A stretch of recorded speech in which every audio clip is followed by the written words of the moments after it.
acuerdo al ordenamiento jurídico, que surja, a raíz de ese hecho generador, que surja ese vínculo por el cual, ¿no es cierto?, hay consecuencias jurídicas. Y entonces, ahí nosotros hablamos de la causa. Y si ustedes ven lo que dice el Código Civil y Comercial en el artículo 726, y acá vayan anotando para después ir recordando dónde tienen que fijarse o leer lo que nosotros vamos conversando, ese artículo 726 menciona que no hay obligación sin causa, es decir, sin que derive de algún hecho idóneo para producirla de conformidad con el ordenamiento jurídico. O sea que tiene que haber algo que es un hecho, pues nosotros ya vamos a precisar y a definir bien cuando hablamos de hecho, cuando hablamos de acto, pero tiene que haber algo que produzca, que haya efectos a raíz de eso y que el ordenamiento jurídico, o sea, el paraguas jurídico, le da una conformidad para que se produzca esa consecuencia. Esa consecuencia que deviene en que hay alguien que puede exigir de otro una determinada prestación, o hay algo que yo no debo hacer porque yo me comprometí a no hacer, ¿a través de qué? De esa relación jurídica. Y el ordenamiento jurídico es el paraguas que, de alguna manera, subsume todo esto que tiene que ver con esto de la relación jurídica y los elementos. También, cuando nosotros analizamos esta relación jurídica y analizamos esos vínculos jurídicos, vamos a acordarnos lo que mencionamos en la clase anterior cuando hablamos de los derechos subjetivos. ¿Por qué? Porque nosotros hablamos de los derechos subjetivos y de alguna manera mencionamos una clasificación y dijimos que hay derechos subjetivos que tienen contenido extrapatrimonial y hay derechos subjetivos que tienen contenido patrimonial. Entonces, la conducta que va a producir esas consecuencias o esos efectos a los que nos estamos refiriendo van a devenir esas relaciones jurídicas tan reconocidas por el ordenamiento y que van a derivar de, por ejemplo, derechos reales, derechos de familia, derechos creditorios. Ahí vamos a hablar del contenido que va a aparecer, ¿no es cierto?, en la relación jurídica. Bueno, ¿cómo estamos hasta acá? Estamos con el principio.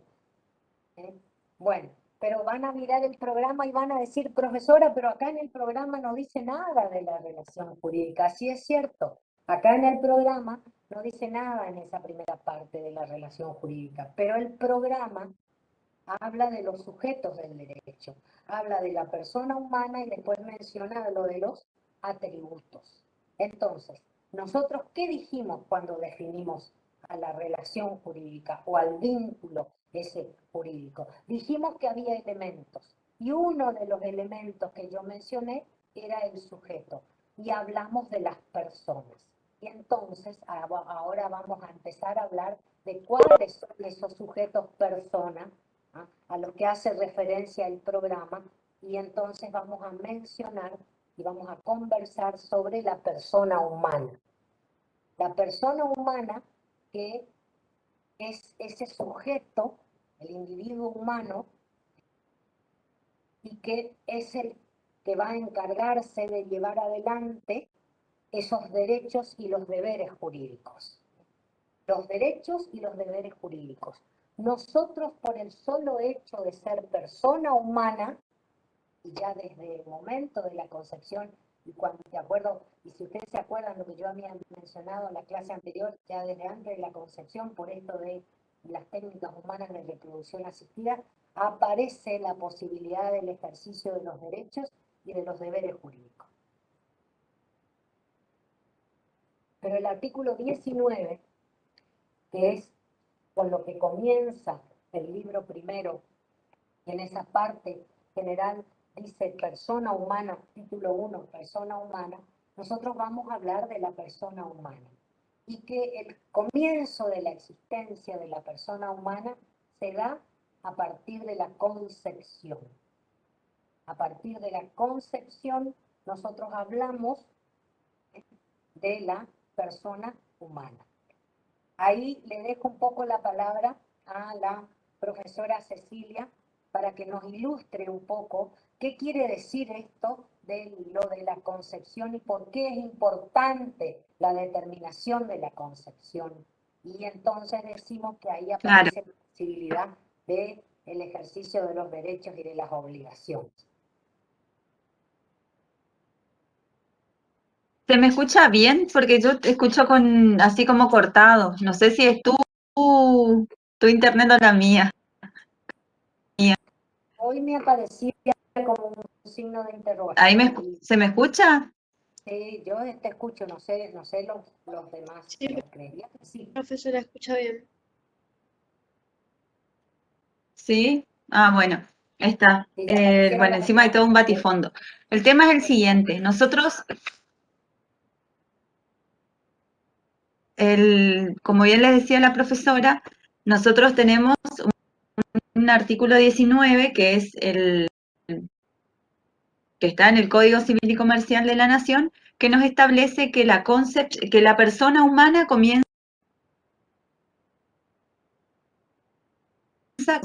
a partir del momento jurídico le reconoce derechos y ciertas obligaciones derivadas de ese derecho o de esos derechos que son adquiridos a esta persona que todavía no ha nacido y que en el antiguo ordenamiento se le reconocía la calidad de persona por nacer, ¿sí?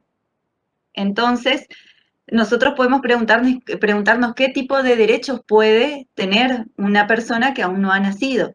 Entonces yo les pregunto a ustedes, pueden poner ahí en el chat qué se les ocurre que puede ser, porque estamos o qué recuerdan de la época que nosotros habíamos visto en el cursado normal de la materia, qué derechos, qué tipo de derechos o un ejemplo que podía pasar, por qué el ordenamiento iba en pos de esta protección de la persona humana que todavía no ha nacido, porque ella en esa altura le brinda la protección jurídica.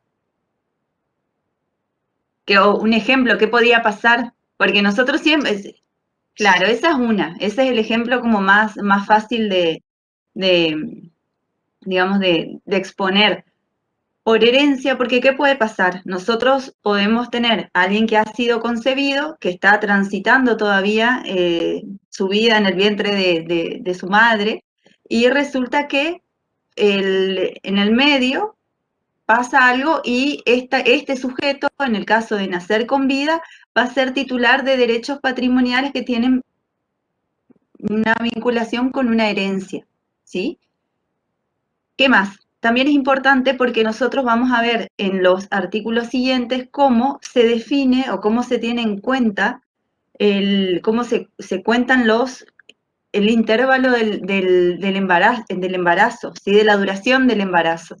Porque también es importante para poder determinar la filiación, más allá de que hoy en día nosotros tenemos las técnicas de análisis genéticos que nos determinan con casi una certeza del 100% con quién estamos vinculados biológicamente.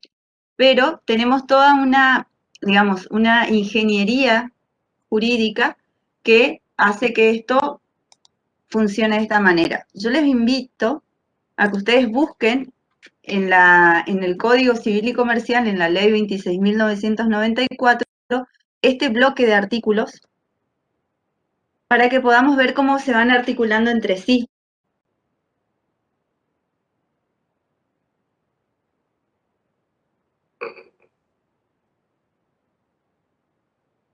¿Encontraron la ley?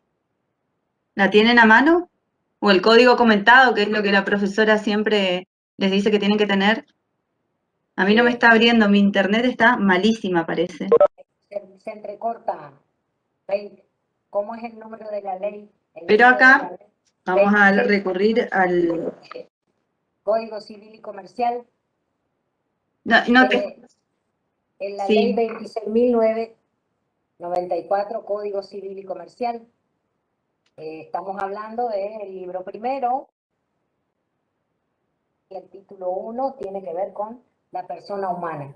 Un poco para aclararle a los alumnos por qué menciona el artículo 19, habla de la del comienzo de la existencia, lo que dijo la profesora relacionada con que el ordenamiento jurídico determina que comienza la existencia de la persona humana con la concepción.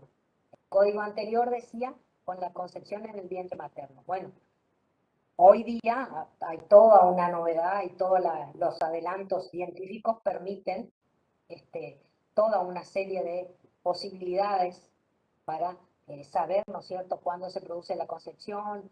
Nosotros tenemos lo de las técnicas humanas de reproducción asistida, que también permiten, ¿no es cierto?, esto de la concepción. Pero si ellos leen el artículo 20 y el artículo 21, se van a encontrar con eso que vos mencionaste, que tiene que ver con la duración del embarazo, o sea, la época de la concepción, cuánto es el tiempo que se establece, ¿no es cierto?, como que es el tiempo que transcurre el embarazo, y también el nacimiento con vida. ¿Por qué? Porque los derechos y obligaciones del concebido al que le reconocimos derecho acá en el 19, de la persona humana comienza con la concepción, en el artículo 21 dice, los derechos y obligaciones del concebido o implantado en la mujer quedan irrevocablemente adquiridos si nace con vida. Por eso la profesora insistía en que cuando leemos el artículo 19, tenemos que leer el 19, el 20 y el 21 y entenderlo como un todo. ¿Por qué? Porque nosotros hablamos de que comienza la existencia de la persona con la concepción, pero tenemos que saber que los derechos quedan irrevocablemente adquiridos si el concebido o el implantado en la mujer, cuando se produce el nacimiento se produzca con vida. Esa es la condición para esto de la existencia de la persona. Si no nace con vida, y esa es la última parte del 21, pero acá hay una presunción iure et de iure. Y eso quiere decir que se presume que nació con vida. Si alguien sostiene lo contrario, tiene que probar.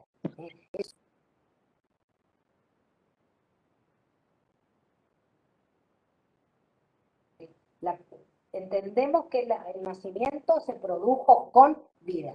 Y es muy importante porque estamos hablando de que a partir de la concepción, comienza la existencia. Pero esa existencia, de ahí puede aparecer, ¿no es cierto?, los derechos y las obligaciones. Pero esos derechos y obligaciones quedan irrevocablemente adquiridos si el nacimiento se produce con vida. Y la presunción del derecho es de que el nacimiento se produjo con vida. Bueno, estas son las situaciones que nosotros tenemos que entender cuando vamos a hablar del comienzo de la existencia de la persona humana. Y hoy día, cuando uno sabe todos los adelantos que hay, entonces entiende lo que se relaciona respecto de que la concepción se produce, también se puede producir la concepción y se implanta en la mujer. Y entonces a partir de ahí, si nace con vida, quedan, ¿no es cierto?, los derechos y las obligaciones irrevocablemente adquiridos. Entonces, entender el comienzo de la persona a partir de lo que dice el artículo 19 y hacerlo jugar con lo que se establece en el 20, que tiene que ver con la duración del embarazo, y el 21, lo del nacimiento con vida. Bueno, eso es lo del comienzo de la existencia. Dice ahí el Código Civil y Comercial a partir del artículo 19, y eso es lo que nosotros tenemos que comenzar a determinar y a saber para hablar de un sujeto de derecho que es la persona. ¿La persona cuál? La persona humana. Porque después vamos a ver que también hay sujeto de derecho que es la persona jurídica. Pero acá estamos hablando del sujeto de derecho persona humana. Y así como se produce naturalmente o por las técnicas humanas de reproducción asistida la existencia, del comienzo de la existencia de la persona humana, o sea, el nacimiento con vida hace que queden irrevocablemente adquiridos esos derechos y esas obligaciones, el fin de la existencia de la persona se produce con la muerte. Después nosotros vamos a ver que no solamente la muerte, sino cuando se desconoce por un tiempo terminado, no tenemos noticia y entonces hay una presunción. Y ahí también aparece una figura jurídica que permite, ¿no es cierto?, esto de determinar cuándo alguien se extinguen sus derechos y sus obligaciones. Fundamentalmente tiene que ver con el tema de los derechos de contenido patrimonial, cuando hablamos de la ausencia y de la ausencia con presunción de fallecimiento. Entonces, si ustedes miran todo el material que hay respecto de el comienzo de la existencia y del sujeto de derecho relacionado con esto de la persona humana, ahí vamos a hablar de que el comienzo de la existencia se da a partir de la concepción, pero entendamos lo de la concepción con el nacimiento con vida y con lo que dicen los artículos 19, 20 y 21. Ahí en el aula virtual hay una presentación que es a la que yo me refiero cuando digo que había hecho la profesora, y entonces menciona el comienzo de la existencia, y ahí está muy, muy gráfico. Si ustedes se fijan, el título de este material es Persona Humana, y en las primeras diapositivas hay figuras que le van a ir a ustedes haciendo entender de lo que estamos hablando. Porque cuando hablamos del comienzo de la existencia de la persona humana, estamos hablando de la concepción o de la implantación y del nacimiento con vida como la posibilidad, ¿no es cierto?, cierta de la irrevocabilidad de los derechos y de las obligaciones. Y, por supuesto, el fin de la existencia de la persona es la muerte, de acuerdo a lo que menciona este artículo 19.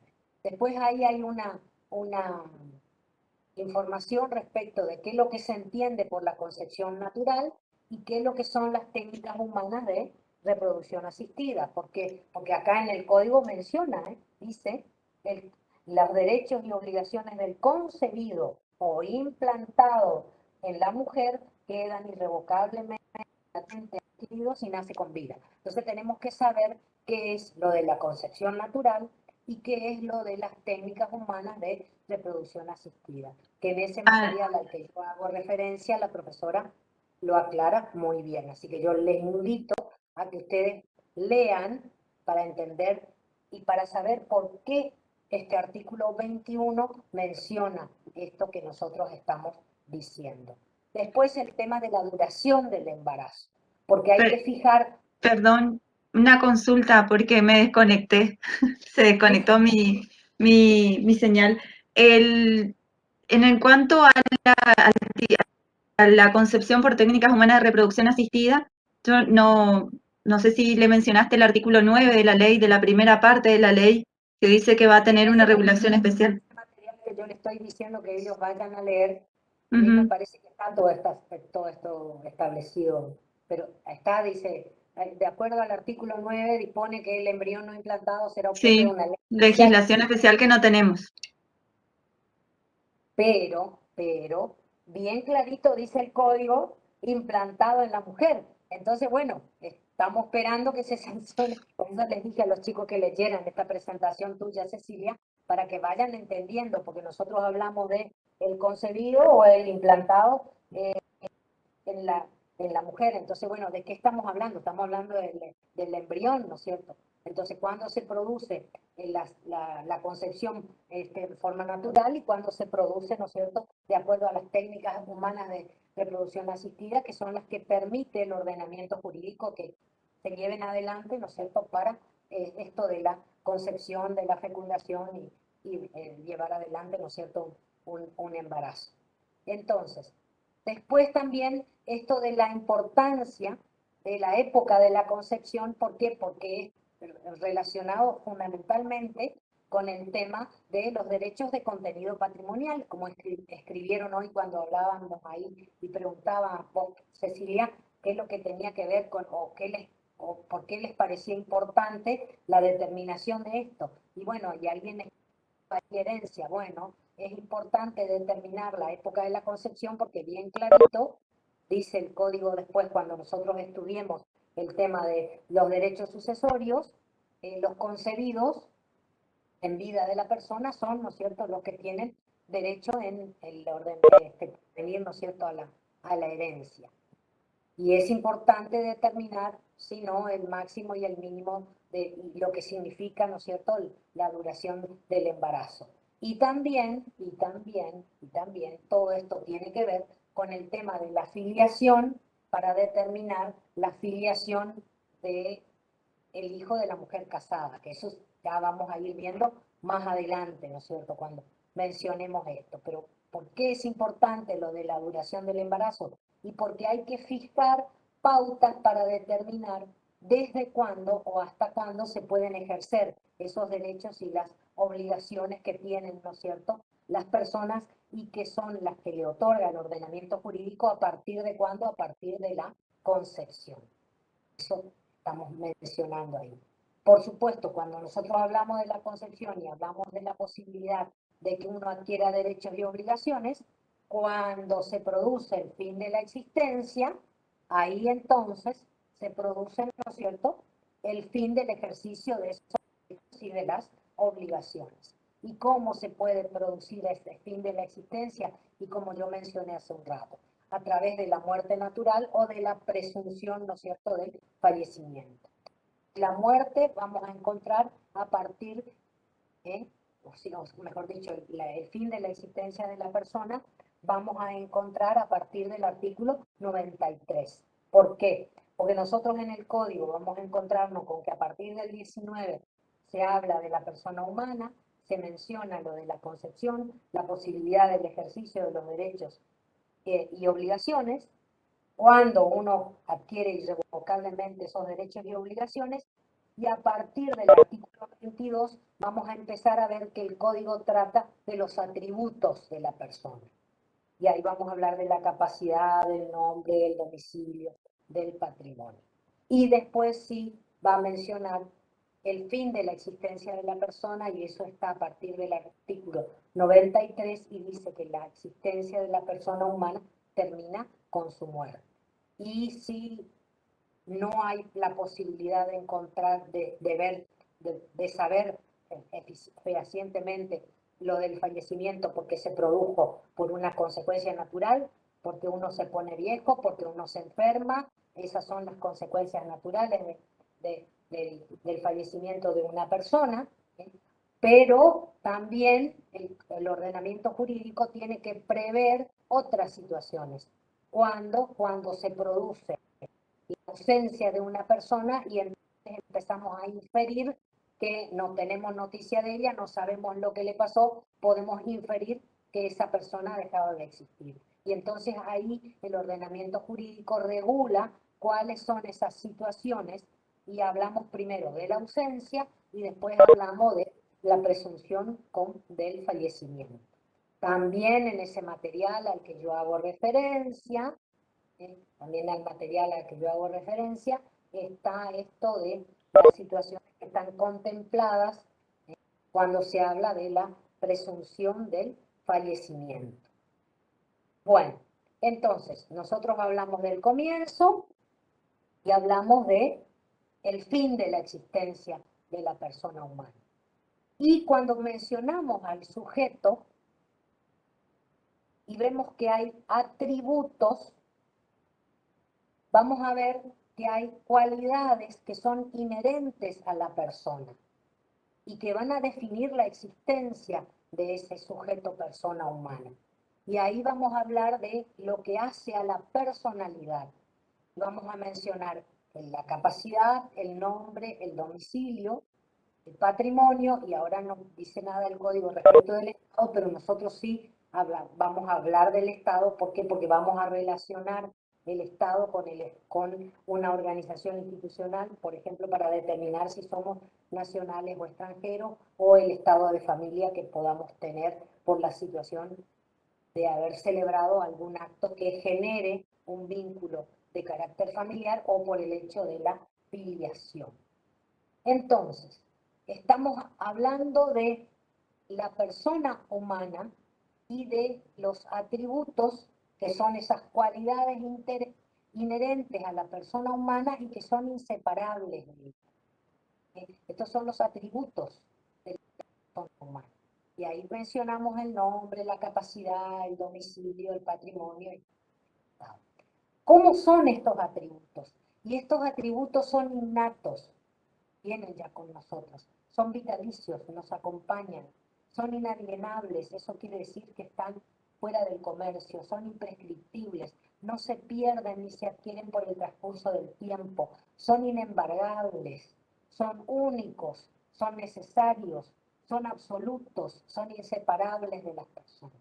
Esos son los atributos, esos son los atributos.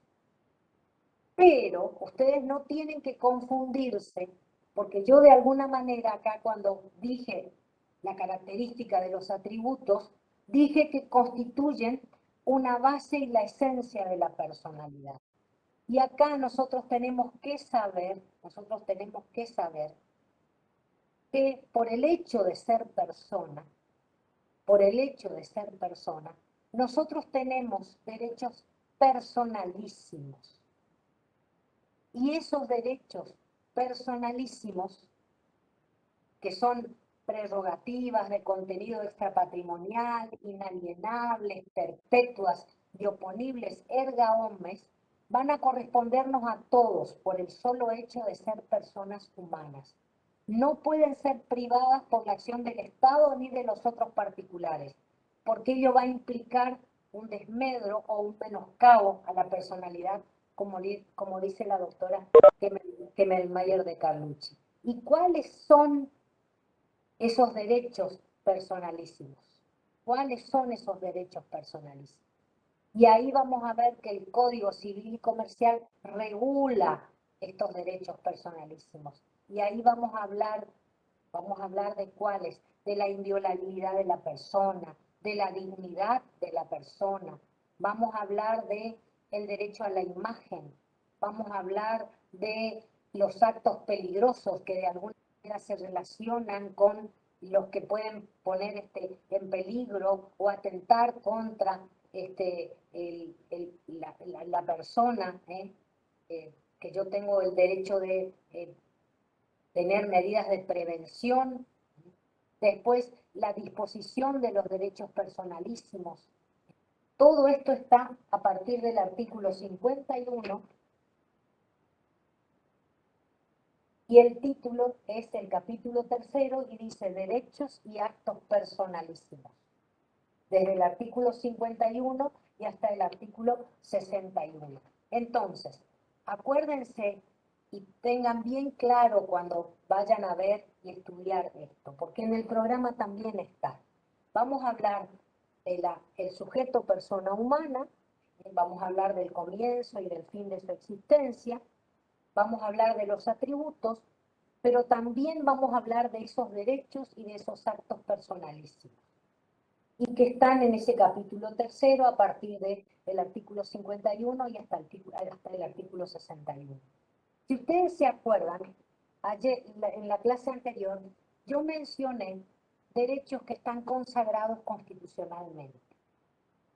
Fundamentalmente tienen que ver con estos derechos. Los derechos que están consagrados constitucionalmente tienen que ver con esto.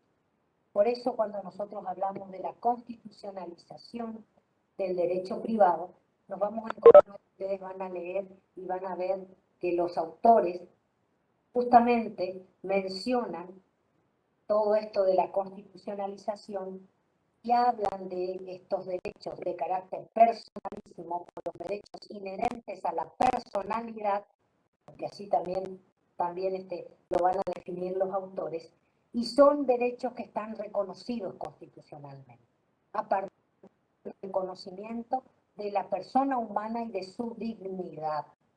Por eso es tan importante entender cómo funcionan estos derechos, cuál es la protección que tienen, no solamente desde el punto de vista de lo que establece el Código Civil y Comercial, sino que hay garantías constitucionales que tienen que ver con los derechos relacionados, ¿no es cierto?, con la dignidad de las personas y fundamentalmente con el tema de los derechos humanos. Y ahí aparece todo esto de la constitucionalización del derecho privado. Los derechos inherentes a la personalidad. No confundir con los atributos de la personalidad, que todos tenemos los atributos y nos acompañan, como yo les mencioné, porque dijimos que son innatos, o sea, vienen con nosotros, son vitalicios, son inalienables. Y si uno por ahí se pone a mirar y ver, se va a dar cuenta que cuando uno menciona lo de los derechos inherentes a la personalidad, también tienen que ver con estas características o con estos caracteres. Pero unos son los atributos y otros son los derechos inherentes a la personalidad que los tenemos por el hecho de ser personas humanas y porque está esto de la dignidad de la persona, ¿eh? Y ahí está esto de lo que dice el capítulo tercero de los derechos y actos personalísimos, a partir del artículo 51. No sé si fui clara o si hay alguna cosa que por ahí quieren preguntar. Parece que no. Profe, ¿Se entendió bien? Le profe, vamos a una pedir, consulta. sí, habilita tu cámara, por favor.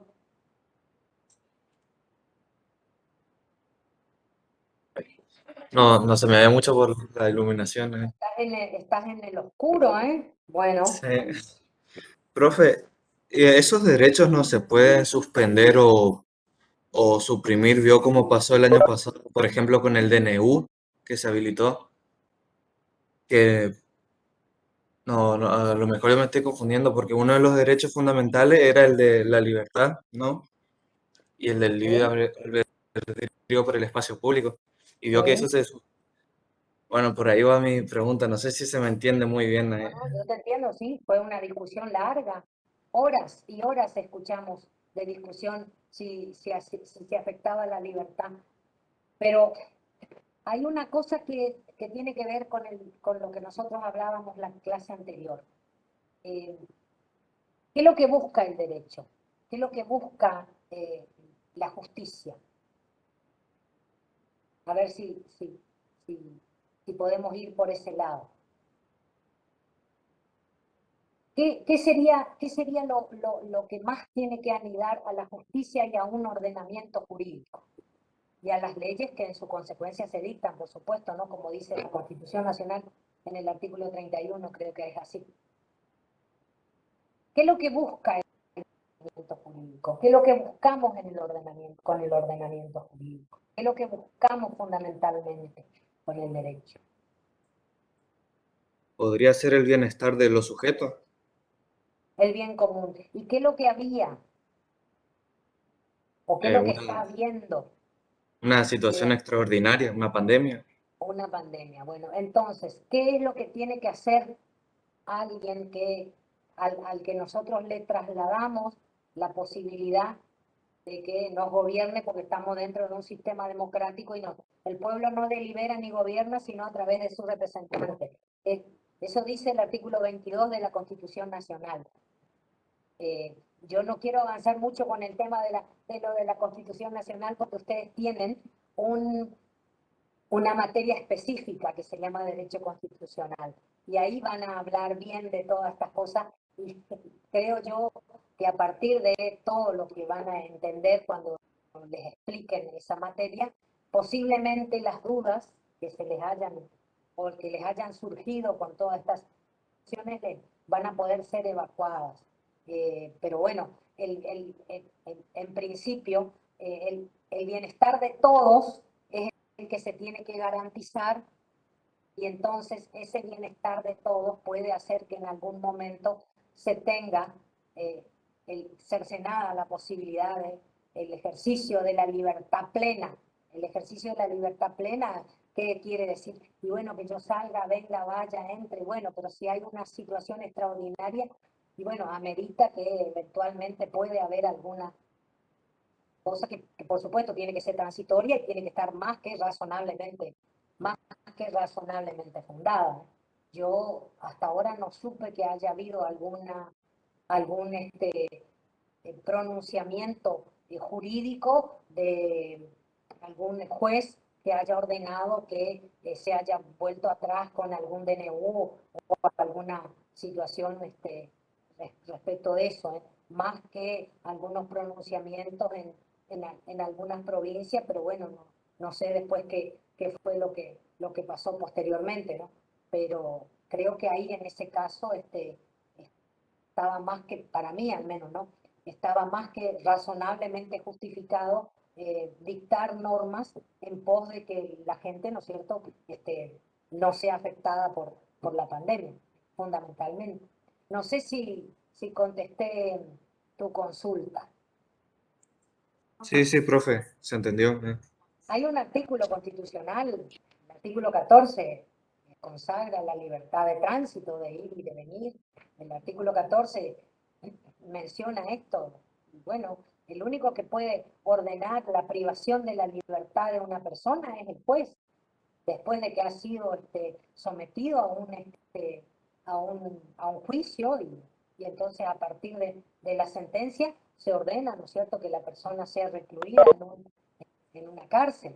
Bueno, ahí ese sería uno de los casos, ¿no es cierto? Pero bien clarito también dice un artículo de la Constitución que nadie puede ser juzgado sin juicio previo fundado en ley anterior al hecho del proceso. Bueno, todas esas situaciones ustedes las van a ver y analizar cuando estudien derecho constitucional. Pero bueno, de alguna manera, como está la consulta, bueno, hablamos sobre ello, ¿no? Acá, cuando uno menciona los derechos que están, los derechos y los actos personalísimos que están consagrados a partir del artículo 51, bueno, ahí se habla de la inviolabilidad de la persona, se habla de la afectación a la dignidad, la persona humana lesionada en su intimidad personal o familiar, honra o reputación, imagen, identidad, o de cualquier otro modo resulte menoscabada en su dignidad personal, puede reclamar. Bueno, acá están las formas y los modos que uno puede reaccionar cuando hay alguna situación que afecte, ¿no es cierto?, todo esto que tiene que ver con esos derechos inherentes a la personalidad. Después el tema del derecho a la imagen, un poco lo que yo mencionaba, ¿no es cierto?, los actos peligrosos. Después lo de las prácticas prohibidas. Fíjense que a raíz de la pandemia, por ejemplo, hubo mucha gente que prestó su consentimiento para que aplicaran en forma experimental las vacunas. Bueno, acá dice, hay artículos que habla de las investigaciones en seres humanos. La investigación médica en seres humanos mediante intervenciones tales como tratamientos, métodos de prevención, pruebas, diagnósticos o predictivas cuya eficacia o seguridad no estén comprobadas científicamente, solo pueden ser realizadas si se cumple con los siguientes requisitos.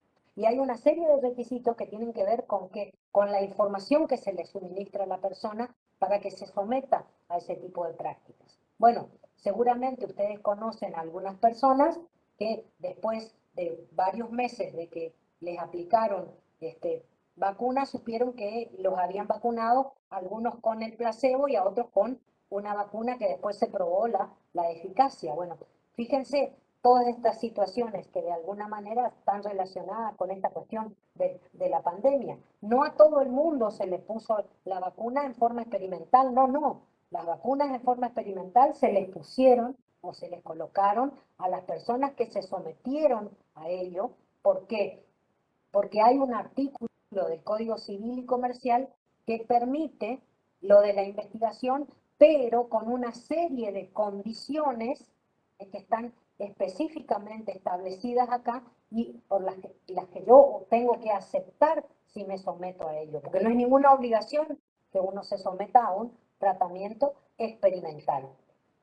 Fíjense que si ustedes cuando van al médico y les tienen que hacer algún tipo de estudio o les tienen que hacer alguna práctica como alguna operación, lo primero que les hace completar el médico es un formulario que se llama de consentimiento.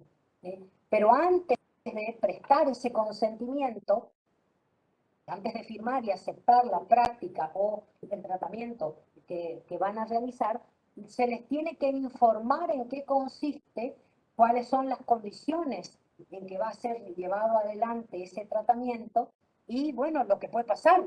Le tiene que informar el médico tiene que ser lo suficientemente claro, el médico o aquella persona que le realice la práctica, el técnico, por ejemplo, cuando se van a hacer una tomografía o una ecografía, que es una persona técnica la que generalmente está ahí, y a lo mejor le tiene que poner un contraste y le informa de qué se trata. Uno, para realizar eso, primero de todo tiene que estar informado. Y una vez que a uno le informan, recién ahí se manifiesta el consentimiento. Todo esto está previsto en esta parte del Código Civil y Comercial, aparte de una ley especial que regula también todo esto del consentimiento por una serie de prácticas que a uno le pueden realizar y porque uno puede disponer si uno quiere que le hagan o no esas prácticas en el futuro, y también uno puede disponer que uno quiere que hagan el cuerpo de uno una vez que uno fallece. Fíjense, todas estas situaciones tienen que ver con estos que se llaman derechos y actos personalísimos y son estos derechos inherentes a la personalidad.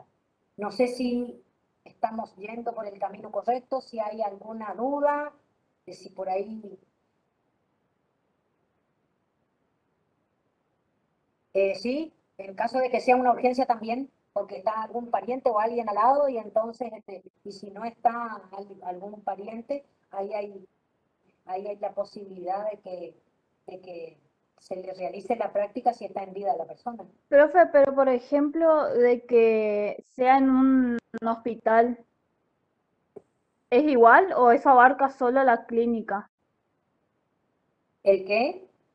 Por ejemplo, que la urgencia sea en un hospital, por ejemplo, de un parto, que tuvo complicaciones y bueno, fue al hospital a tener y de urgencia, sin el consentimiento de la mamá y de la familia, hicieron, digamos, lo sacaron al bebé.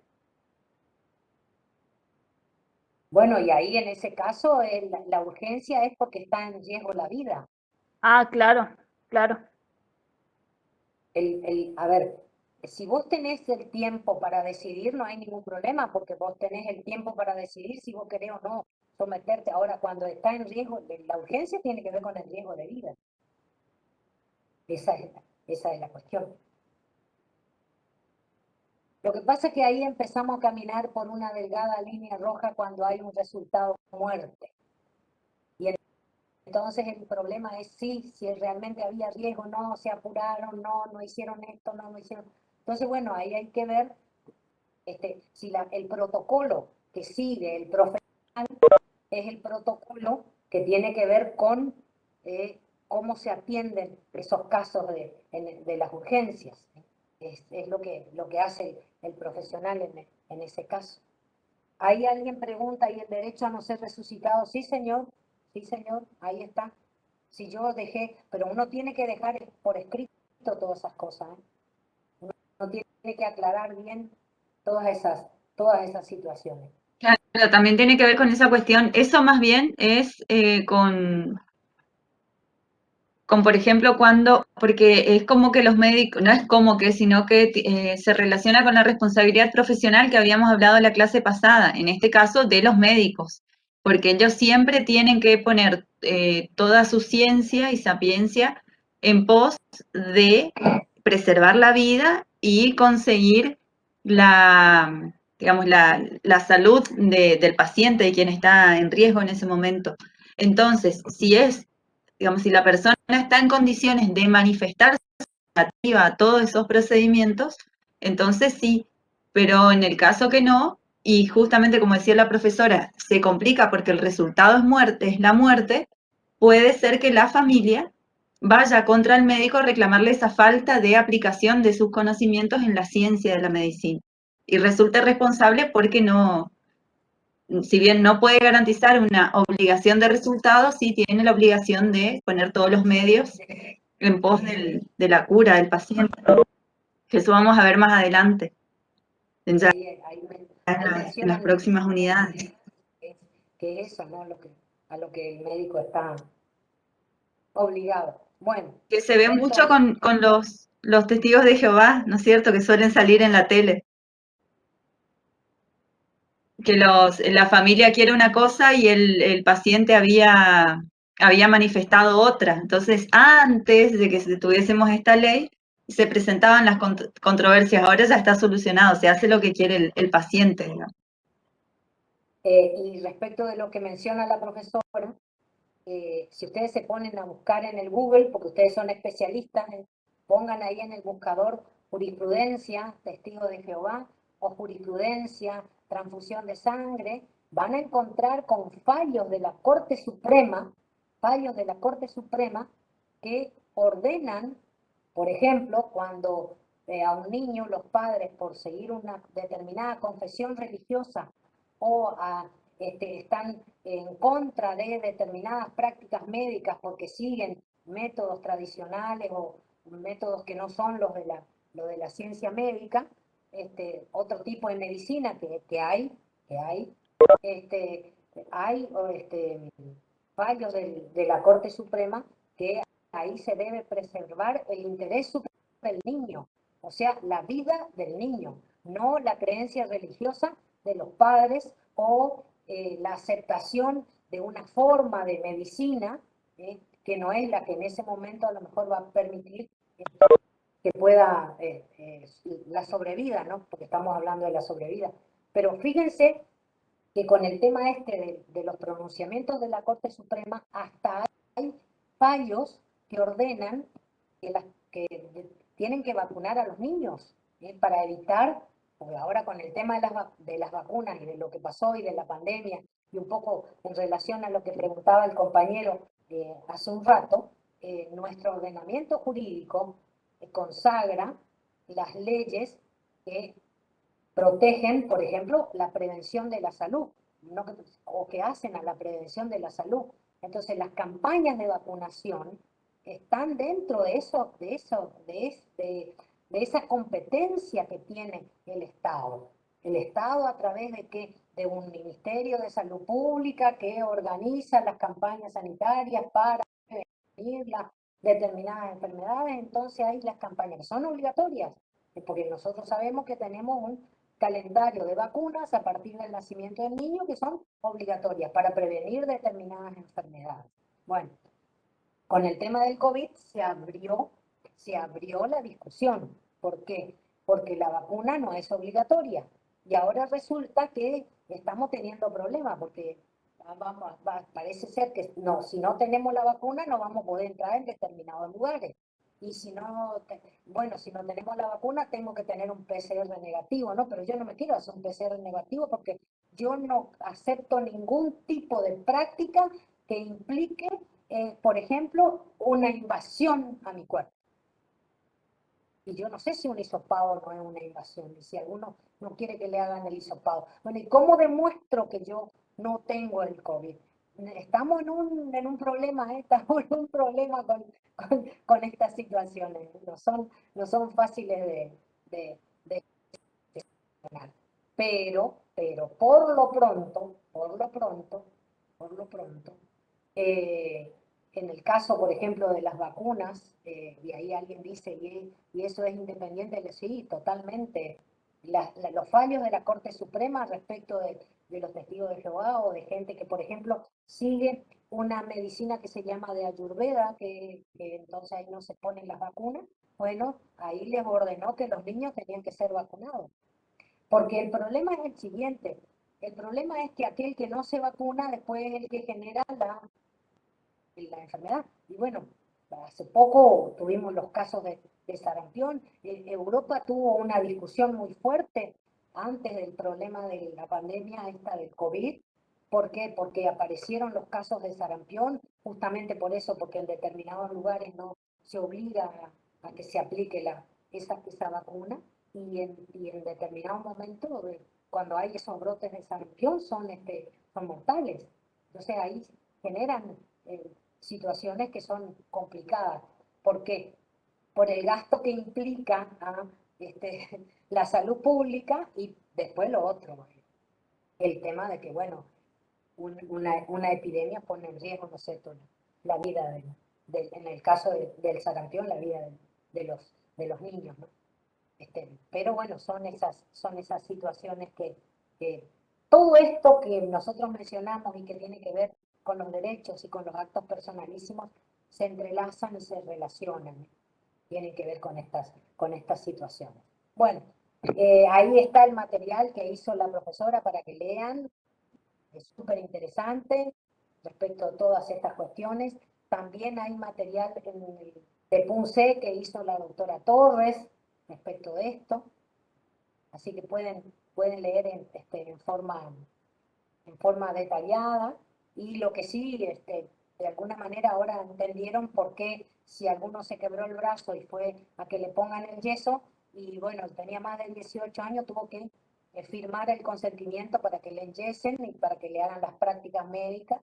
O si eran menores de edad, bueno, los padres son los que prestan el consentimiento, y ahí después ustedes van a leer que es importante, pues nosotros cuando vayamos avanzando, vamos a ver que no solamente los mayores de edad, sino que a partir de cuando uno es adolescente, uno empezar a decidir sobre determinadas prácticas que tienen que ver, ¿no es cierto?, con el cuerpo de uno.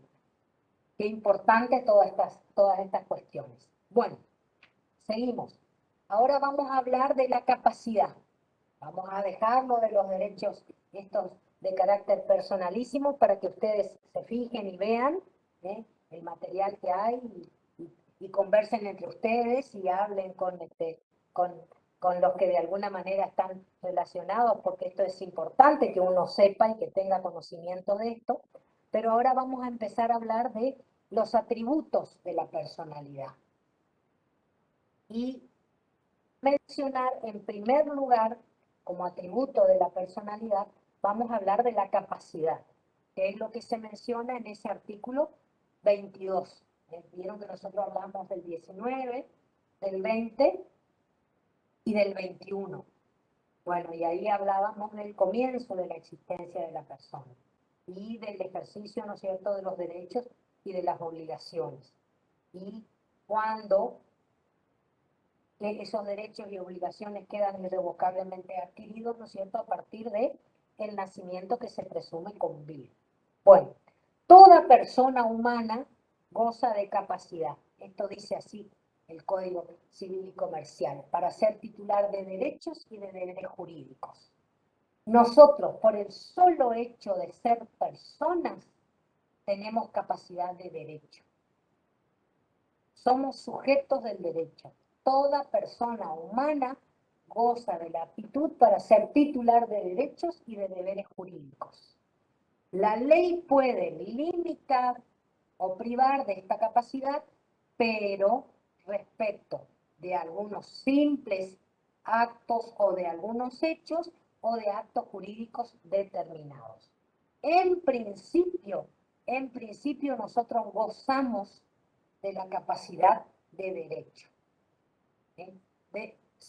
Somos titulares de todos esos derechos, pero puede limitar el ejercicio y ciertos, la capacidad para el ejercicio de hechos o de simples actos o de actos jurídicos, siempre en atención a qué, siempre en atención a los demás.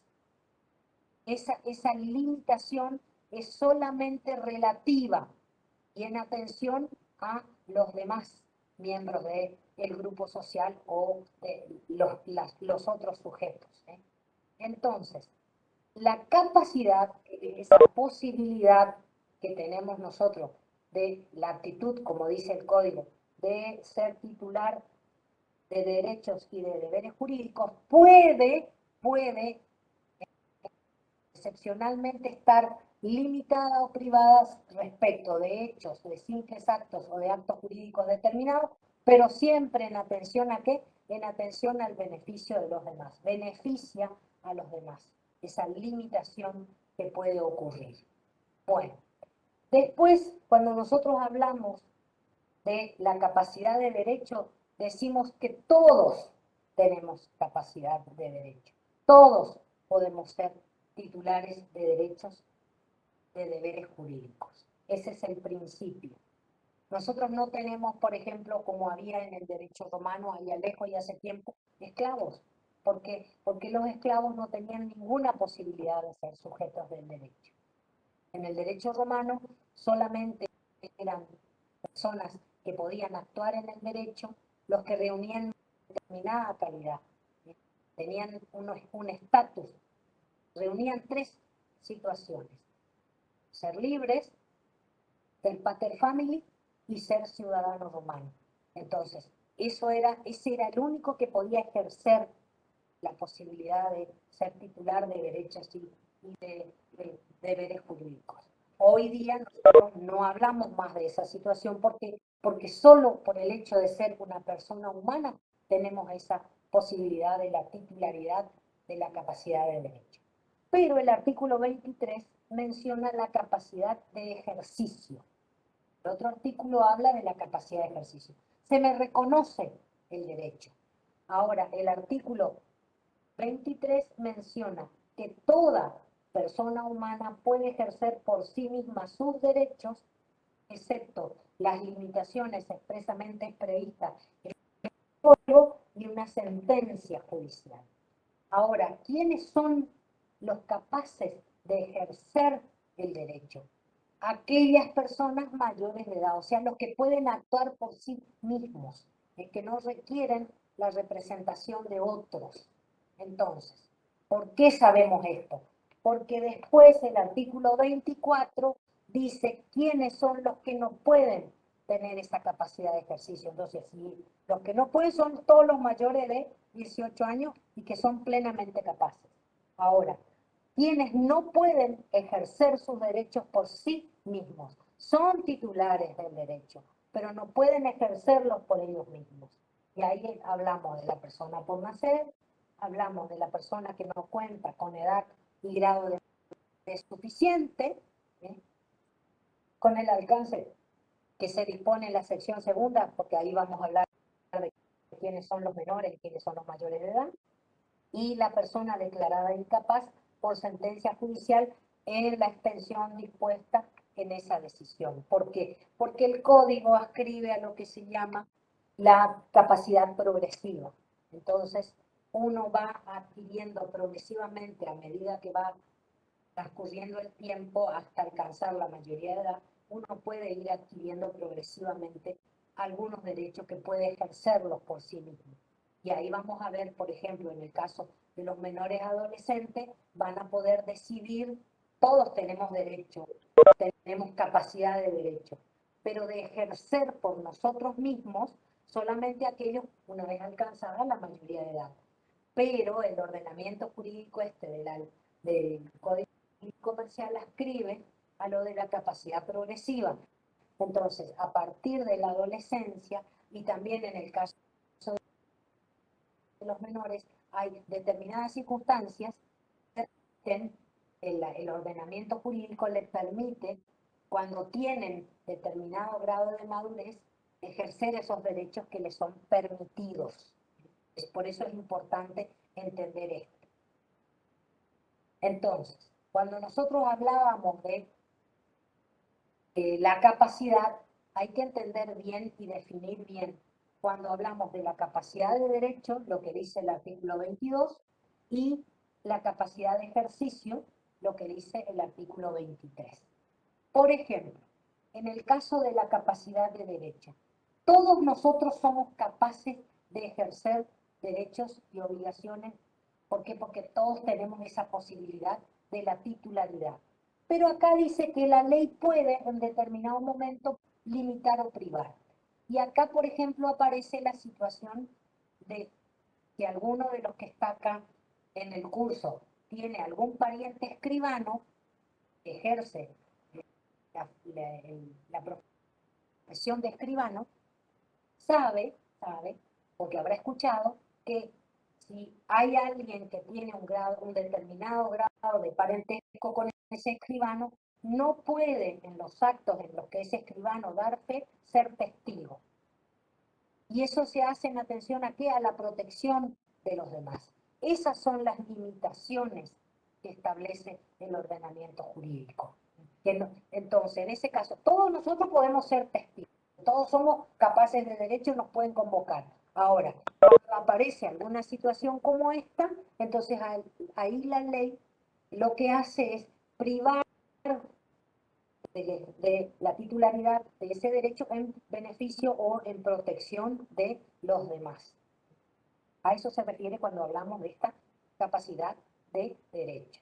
O en el caso, por ejemplo, de que un juez ordena el remate de un bien que está siendo el objeto que hay en un juicio que se está ventilando en el juzgado y sale a remate el bien, por ejemplo, un auto o una casa o un departamento, el juez no puede en el momento en que se va a llevar adelante el remate y el que va a rematar es el martillero, que es el que va a cumplir esa función por la orden, ¿no es cierto?, que le da el juez en ese trámite o en ese juicio, no va a poder ir a presentarse y pujar en el momento, ¿no es cierto?, de el remate, porque él está en una situación en ventaja respecto de los demás, porque tiene conocimiento, y entonces ahí ese es uno de los actos que tiene prohibido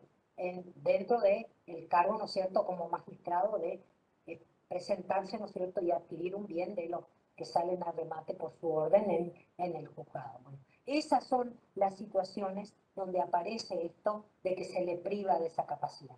Y después, en el caso de la capacidad de ejercicio, que todos podemos ejercer, pero siempre que seamos plenamente capaces para ello. Entonces, cuando se adquiere la capacidad, de acuerdo a lo que dice el código, uno es plenamente capaz a partir de la mayoría de edad, pero el código ascribe a lo de la capacidad progresiva.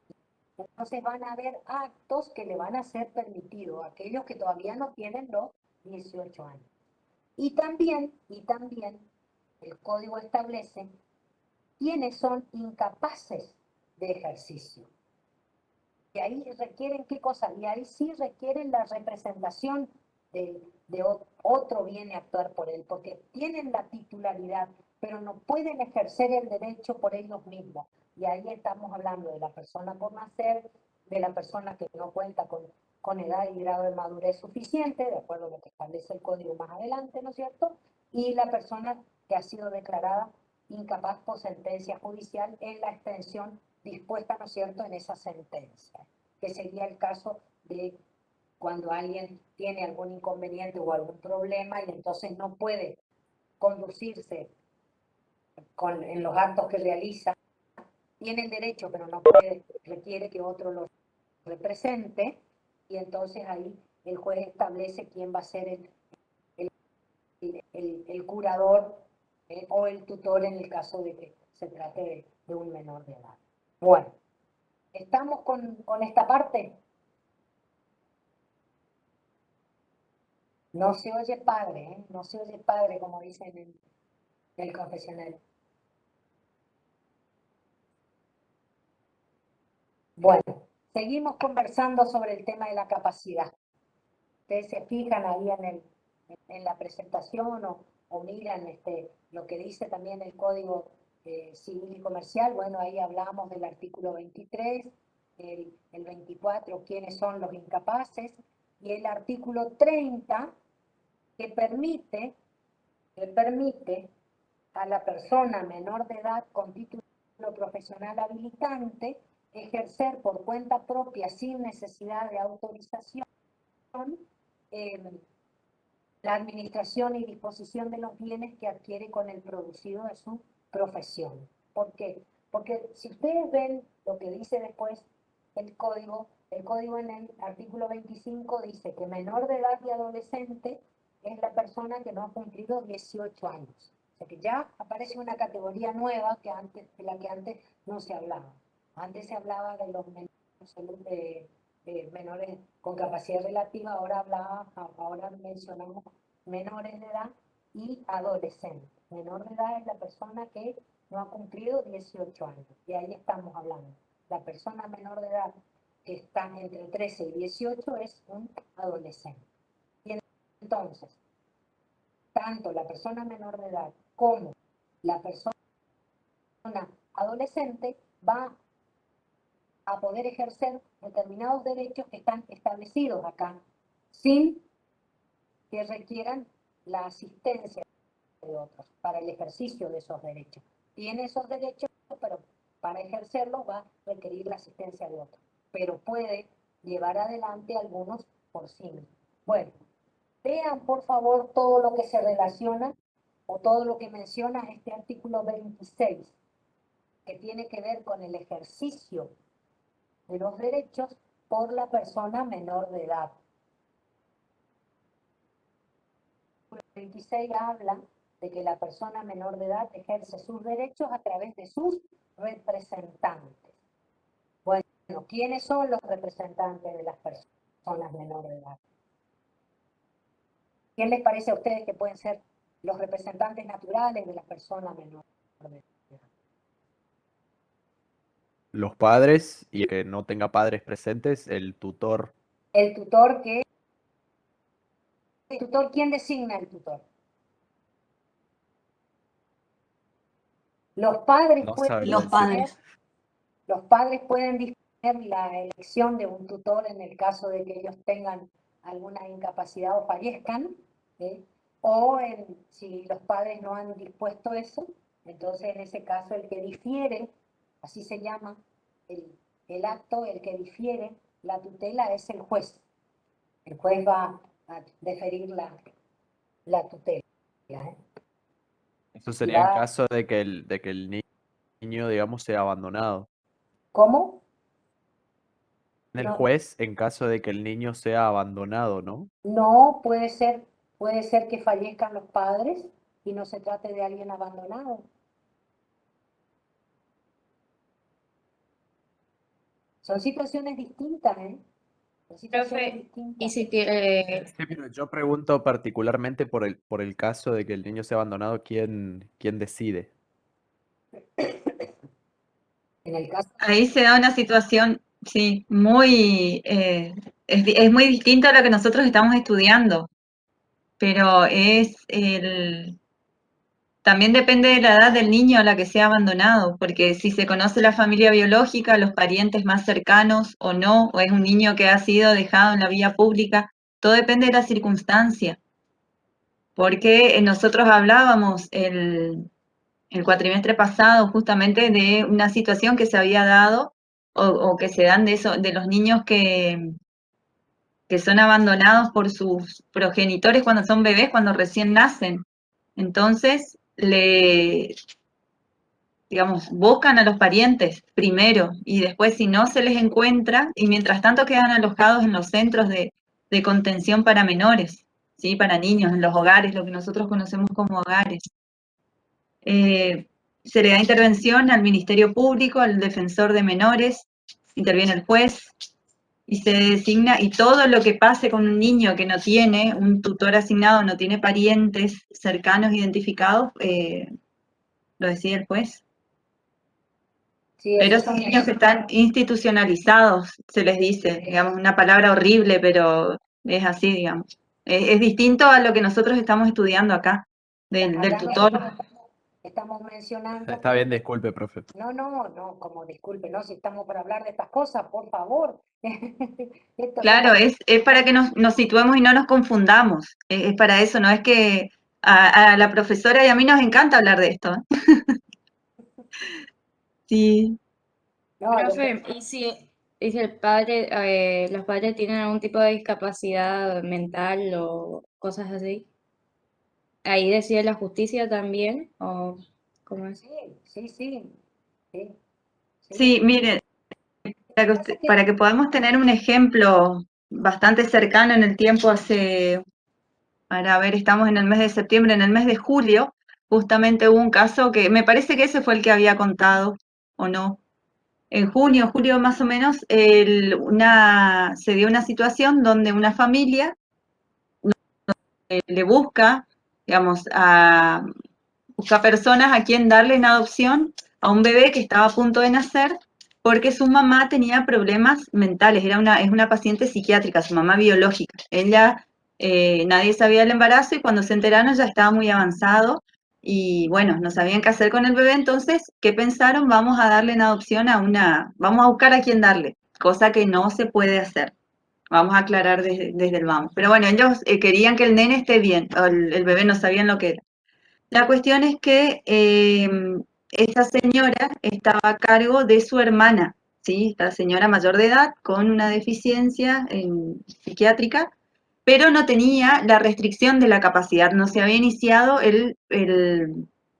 digamos, el juicio, el proceso judicial que decretaba su incapacidad. Ella era paciente psiquiátrico a cargo de su hermana. La cuestión es que cuando se desencadena el parto una madrugada, había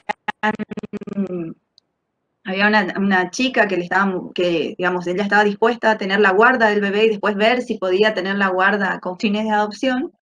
Y la cuestión es que cuando nace este niño, digamos, ante la situación notoria de su mamá, que ella presentaba esta discapacidad que era evidente, automáticamente las autoridades sanitarias intervienen y le dan intervención al juzgado de familia, al familia, me parece que era la familia número 3. Le dan intervención y ya una trabajadora social va y se involucra con toda esta situación familiar y por supuesto se judicializa la situación del niño y de la mamá, de ambos. Entonces, ¿qué pasó? Bueno, al final, por supuesto, esta chica que tenía la pretensión de adoptar ese niño en algún momento, no pudo hacerlo y esta mamá terminó siguiendo a cargo de su hermana y el niño quedó a cargo de sus hermanos mayores, que ya eran mayores de edad, o sea, tenían 25 y 22 años. Entonces el bebé quedó al cuidado de ellos con el seguimiento del juzgado. O sea, ellos quedaron como tutores, ¿sí? Con la correspondiente rendición de todo lo que les van pidiendo digamos, de los estudios socioambientales que se hacen. Vamos, nosotros tenemos un sistema muy estricto en cuanto a esta cuestión de los menores. Pero en este caso había una familia y había contención, o sea, había una mamá con una discapacidad evidente, sin sentencia de restricción. ¿Se entiende? Y después, Sí, claro, se entiende. ¿sí? Bueno, cuando hablamos de los niños que son abandonados o dejados en la vía pública, hasta debajo de la tierra le buscan a la mamá. Sí, Y bueno, le llevan a ver que cuente qué le pasó, porque se configura un delito también ahí. Y sí, cuando le dejan librados un delito penal que es el abandono de personas. Y la otra cuestión, generalmente uno escucha y escucha y no, a lo mejor no se entiende bien, no se explica bien. Cuando uno trata de entender estas situaciones, nosotros ahora estamos hablando de a quién se considera menor, qué es qué es lo que pasa, cuáles son los derechos y el ejercicio de los derechos de los menores. Por eso mencionamos a los padres, porque ustedes seguramente se acordarán que cuando fueron a la escuela primaria fue la mamá, cuando fueron a la escuela secundaria fue la mamá o el papá, o la tía que tenía una autorización para representarlo. ¿No se acuerdan del cuadernito de comunicación? Tenía que firmar el tutor. Bueno, esa es la situación cuando uno habla de cuáles son los actos que no puede ejercer por sí mismo el menor, pero a veces a lo mejor le firmaron como si fuera el papá o la mamá ese cuadrito de comunicaciones, no tenían que hacer eso, tenían que firmar el papá o la mamá porque se habían portado mal. Pero bueno, ahí el ejercicio del derecho tiene el padre o la madre. ¿eh? ¿Por qué? Porque el chico asiste a la escuela y tiene un tutor. El tutor es el padre el que lo representa. Bueno, tiene que llevar la caja de galletitas porque le toca llevar la caja de galletitas. Entonces le mandaban la notita. esa notita y tenía que venir firmada, porque la mamá daba la conformidad o el papá de que tenía que llevar la caja de galletitas. Y lo otro más grave de esto, que yo digo que bueno, que cuando se portaban mal o le ponían las amonestaciones, venían con la firma del padre, que no era la firma del padre. Bueno, a eso nos estamos refiriendo cuando hablamos de quiénes son los que deben ejercer determinados derechos. Pero, ustedes tienen que tener bien claro que cuando nosotros hablamos de los tutores que ejercen los derechos por los menores, hablamos de las situaciones que tienen que ver con lo normal respecto de aquellos que tienen progenitor conocido, que tienen, donde hay una relación parental, y entonces, ¿quién va a ejercer? Bueno, el tutor va a ser el padre, y bueno, y eventualmente, si el padre goza de tiene alguna incapacidad, bueno, ahí sí va a venir la intervención de la justicia, y ahí va a haber se va a deferir la tutela a favor del pariente más cercano, que hay toda una situación que es la que contemplan los jueces para esto. O uno puede, por testamento, designar en el supuesto caso de que uno no esté, quién va a ser el tutor de los hijos. Esa es una cuestión. Pero después están las otras situaciones, como la que mencionó la profesora, que tiene que ver con qué? Que tiene que ver cuando hay el desconocimiento de la procedencia, porque hallaron un niño en un contenedor, y entonces, como dijo la profesora, buscaron por todo, de dónde, porque hoy día, con todos los adelantos científicos, y porque normalmente las madres embarazadas concurren a los hospitales o a los centros de atención de la salud, y entonces hay un seguimiento, y entonces se puede determinar quién es la progenitora, ¿no es cierto?, en estos casos, o en el caso de que vayan y los dejen a los niños, cosa que también puede pasar. Y entonces están en esa situación, y bueno, y ahí aparece esta figura del Ministerio Público, que ejerce una representación promiscua, ejerce una representación cercana para protección de qué, de los niños, y por ese interés superior del niño, porque los defensores de menores trabajan con eso, ¿no es cierto? Y con los trabajadores sociales que se encargan de esa situación en los juzgados que atienden, ¿no es cierto?, la situación de los menores, o los juzgados de familia. Y después está la otra situación, que de alguna manera la profesora algo mencionó, y que tiene que ver con una figura que aparece en el ordenamiento jurídico, y es la de la adopción. Que en determinado momento alguien puede tener la vocación o querer, ¿no es cierto?, formar una familia, y por X circunstancia no se da la posibilidad de la concepción y de la gestación, lo que fuera, y entonces aparece esto de la adopción. ¿Por qué? Porque hay situaciones en las que alguien está en esa condición, y el niño tiene que tener lo que dice la ley, que se llama la declaración de adoptabilidad. Así es, profesora, que un juez determina. Así es.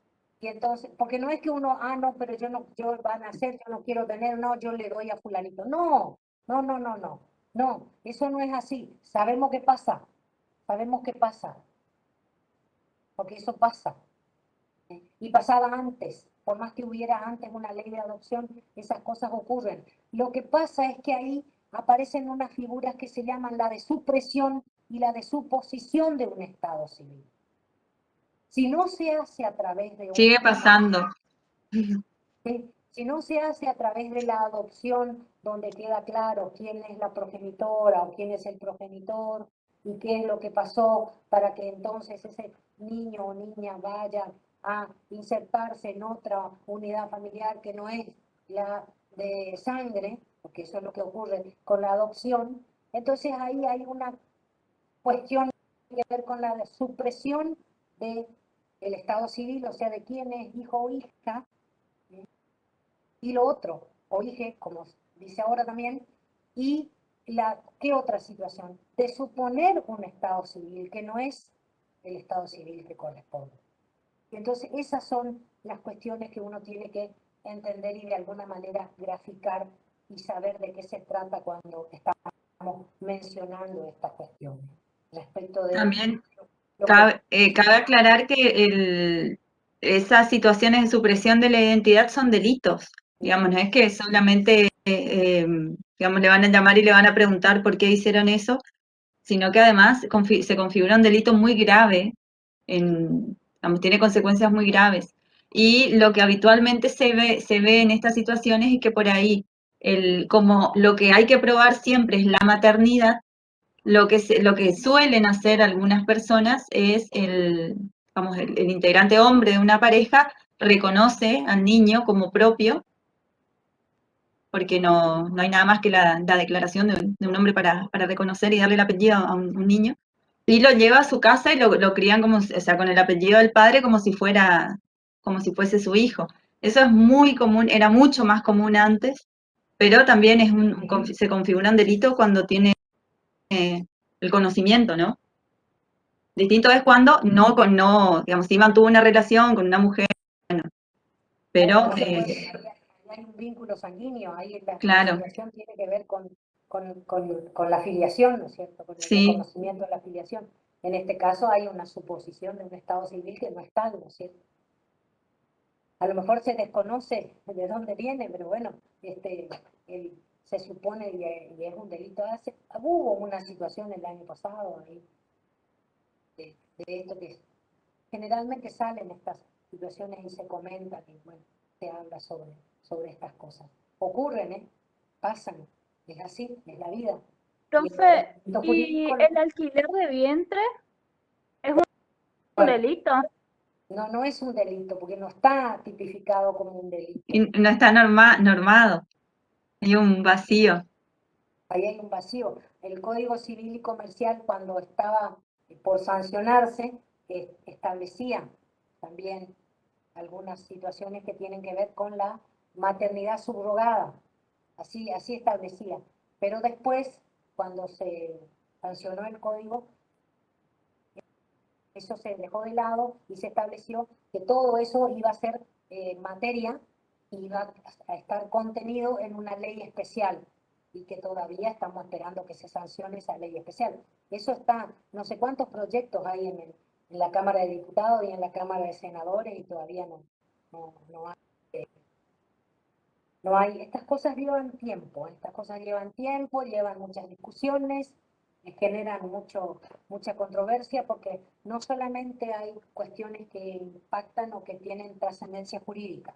Cuando se habla de esto estamos hablando de trascendencias científicas y estamos hablando de trascendencias religiosas.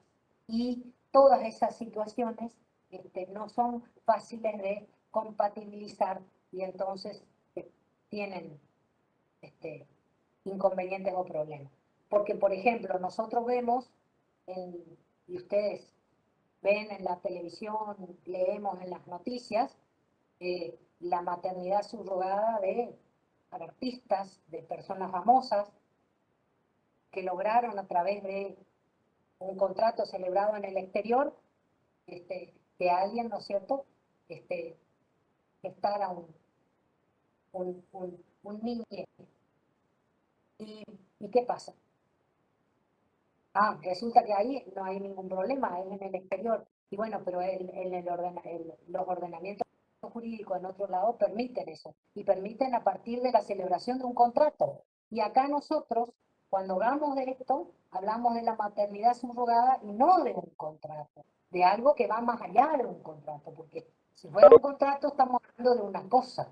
Y acá empezamos con los problemas. Esto no es una cosa para nuestro ordenamiento jurídico y cómo está tratado todo esto. Lo que no quiere decir que esté prohibido, porque todo lo que no está prohibido está jurídicamente permitido. Y sí, hay determinadas organizaciones o determinadas, uno sabe, ¿no es cierto?, que hay en determinadas circunstancias se puede llevar adelante esto a través de un acuerdo con alguien que lleve adelante esto de la maternidad subrogada. Pero entonces esto se hace en Argentina solo así de palabra o cómo. Y sí, hay un sitio de internet en Mendoza, de un instituto ¿te acordás, Cecilia, que habíamos estado leyendo que promociona? Porque al no estar jurídicamente prohibido, Claro, hay una cuestión, Claro, lo que no es ilegal es legal y, no, y sí, listo. pero hay una cuestión con la prueba de la maternidad, que vieron que hace un ratito hablábamos de eso, que a la que le buscan hasta debajo de la tierra es a la madre, pero tiene su razón de ser, porque hay un artículo un poco más adelante en el código que nos establece que la maternidad se prueba, o sea, la madre es, es quien ha dado a luz a la persona, ¿sí? Esa, digamos, independientemente de la carga genética que tengan los gametos. Y esto es en consonancia con las técnicas humanas de reproducción asistida, porque nosotros sabemos que eso sí está permitido, que lo que se conoce como donación de gametos masculinos, o la donación de los gametos femeninos, sí está permitido, está legislado. Entonces, una persona puede receptar un embrión que tenga carga genética distinta a la suya, que puede ser de su pareja con un donante o que los donantes sean tanto de ovocitos como de espermatozoides, ¿sí? Que tanto el masculino como el femenino sean de personas ajenas a la pareja que intenta estas formas de reproducción asistida. Entonces, quien nace, ya sea haya sido concebido por concepción biológica natural o por técnicas humanas de reproducción asistida, va a ser hijo de quien lo da a luz. Porque también tenemos que saber que nuestro ordenamiento jurídico solamente permite 2 vínculos filiales. Más allá de que en las noticias por ahí nosotros vemos cómo se rompe esta cuestión y nos enteramos que en La Plata hay un niño que tiene 2 madres y un padre. ¿Por qué? Porque la pareja estaba compuesta por 2 mujeres, el donante fue un amigo de las mujeres y los 3 querían ser padres del niño. ¿Sí? Entonces, un juez, recurrieron a un juez y ese juez les otorgó la filiación a los 3. Pero prima facie, es decir, de acuerdo a lo que está establecido en la ley, solamente podemos tener 2 vínculos filiales. ¿Está? Eso está a partir del artículo 558. Fíjense que nosotros estábamos hablando del 22, del 23, del 24, del 25, 31, y ahora para hablar de esto tenemos que ir a la parte del código que menciona el tema de los derechos de familia, ¿no es cierto?, donde habla del parentesco, y ahí habla de la filiación, y ahí dice formas de la filiación, y dice la filiación puede tener lugar por naturaleza, mediante técnicas de reproducción humana asistida o por adopción, lo que mencionamos hoy. Y en otro de los artículos habla de la determinación de la maternidad. En la filiación por naturaleza, que ya dijimos que la filiación puede ser por naturaleza, mediante técnica humana de reproducción asistida, como explicó la profesora recién, o por adopción, como estuvimos hablando hace un ratito. Y en el caso de la filiación por naturaleza, la maternidad se establece con la prueba del nacimiento y la identidad del nacido. Entonces ahí, cuando ustedes nacieron, se expidió un certificado de nacido vivo, y en ese certificado de nacido vivo se anotó el nombre de quien les había dado a luz, el nombre del padre, y después se procedió a ir al registro de estado civil y capacidad de la persona para que se inscribiera ese nacimiento y se otorgara la pertinente partida de nacimiento o el certificado de nacimiento, como dicen algunos, y a partir de ahí se prueba la existencia y la identidad de una persona. Esa es la... ¿Cómo se prueba la existencia de la persona? Si yo, por ejemplo, quiero inscribirlo en la obra social. No me voy a andar con el niñito de aquí para allá. Voy con la partida de nacimiento. Esas son las situaciones. Bueno, profesor, ¿usted no se enoja si yo la abandono? Justo te iba a preguntar eso. Y entonces nos vemos nuevamente El martes. próximo. El martes. Sí. Bueno, ahora nosotros vamos... Que por favor se fijen y que vean todo el material que hay sobre esto, porque hay mucho material en todas las aulas virtuales. Son guías de estudio y le van a permitir ir entendiendo, ¿no es cierto? Y articulando los artículos del código para continuar con lo que dice el programa. Bueno, nos vemos. Bueno, Que pasen hasta luego.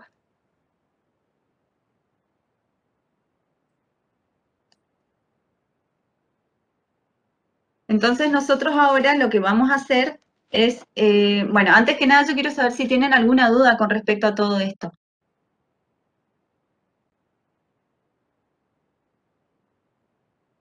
¿Les quedó claro la afiliación? ¿Qué pasa con el nombre? Silencio de radio por acá. ¿Quedó claro? Bueno, Quedó claro. entonces. Sí, Quedó claro, sí. bueno, estamos entonces. Así que si a ustedes les parece, nosotros podemos continuar con las reglas del nombre, ¿sí?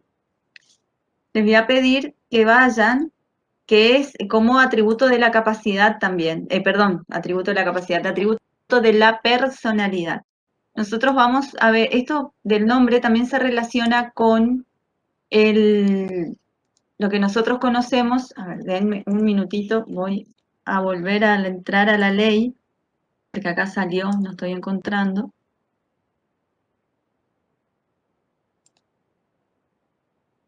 Yo quiero saber si ustedes se acuerdan, quienes hayan cursado ya la materia, si nosotros teníamos algún tipo de reglas para los nombres. ¿Qué pasaba? ¿Se acuerdan de algo de eso? Pueden comentar en el chat o pueden comentar ahí, habilitan el micrófono.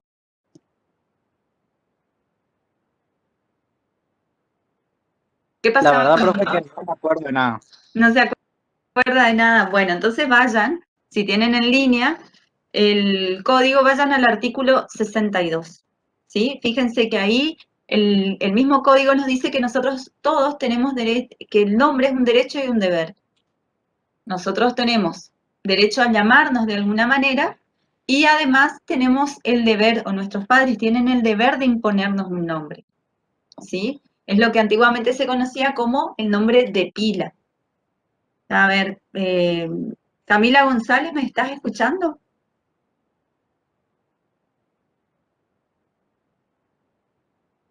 No, parece que no. Y a ver, ¿quién más puede ser? ¿Micaela Gerula? Sí, A ver, ¿sí? ¿Me escuchás? Sí, pero Bueno, contame, Micaela. Yo te hago una... A ver, las dos me pueden contar, Camila y Micaela.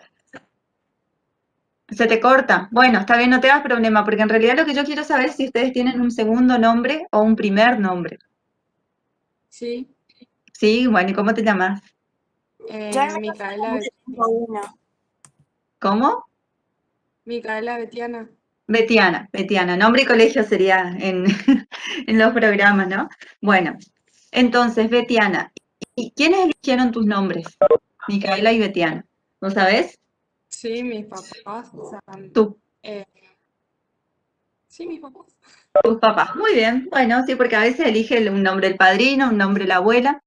Entonces, eso que nosotros antes llamábamos nombre de pila, digamos, por la pila bautismal, que era donde se imponía el nombre antiguamente, ahora en el código se llama prenombre. Y el nombre de la familia es lo que nosotros conocemos como apellido, ¿sí? Que también tiene su historia, que se remonta ya a los primeros siglos de nuestra era, y resulta que el nombre con que se identificaba a los clanes o a los grupos mayores de gente. Y eso se va transmitiendo de generación en generación. Pero nosotros vamos a ver que el prenombre o el nombre de pila tiene ciertas reglas en cuanto a su elección. Hoy en día esas reglas están un poco, digamos, flexibilizadas en cierto modo, y nosotros podemos ver cómo hace un tiempo atrás escuchábamos que a un niño le ponían de nombre River Plate, ¿se acuerdan o no? Porque el apellido de su mamá era Plate. Y como ahora, sí, está bien, Camila, no te das problema. ¿Cómo? Es un desastre. No, yo no le llamaría flexibilizar, yo le llamaría distorsionar. Bueno, sí, es cierto, pero fíjense, ¿Qué pasaba en el caso de este niño? Nosotros sabemos que los papás eran fanáticos de River. Justo había salido campeón, el más grande sigue siendo, y la mamá era de apellido Plate. Anteriormente, o Plate, mejor dicho, el apellido. Anteriormente, cuando nacía un hijo, cuando nacía una persona, tenía que llevar primero el nombre del padre, si era un hijo matrimonial, el nombre digamos, del progenitor varón, y después de la sanción de unas modificaciones de la ley se podía adicionar el apellido de la mamá, pero siempre primero iba el apellido del papá. A partir de la sanción del Código del 2015, nosotros podemos elegir cuál de los apellidos va primero, si el del papá o de la mamá, y todo eso tenemos regulado en nuestro código. Entonces, ¿qué pasó con este chico? Pusieron primero el nombre de la mamá. Lo que sí nos dice el código es que si ponemos primero el apellido de la mamá o del papá, a nuestro primer hijo, los hijos que vengan después, que nazcan con posterioridad, van a tener que tener esa misma combinación, ¿sí? Si se le puso solo el apellido de la mamá, primero, los otros también van a tener que tener primero ese apellido. ¿Está? ¿Eso se entiende? Así que este chico se llamaba River, porque hoy en día, como les decía, tenemos mucho más flexibilizadas estas reglas del prenombre. No me acuerdo cómo era, tenía un nombre que era más común, River, y el apellido de la mamá.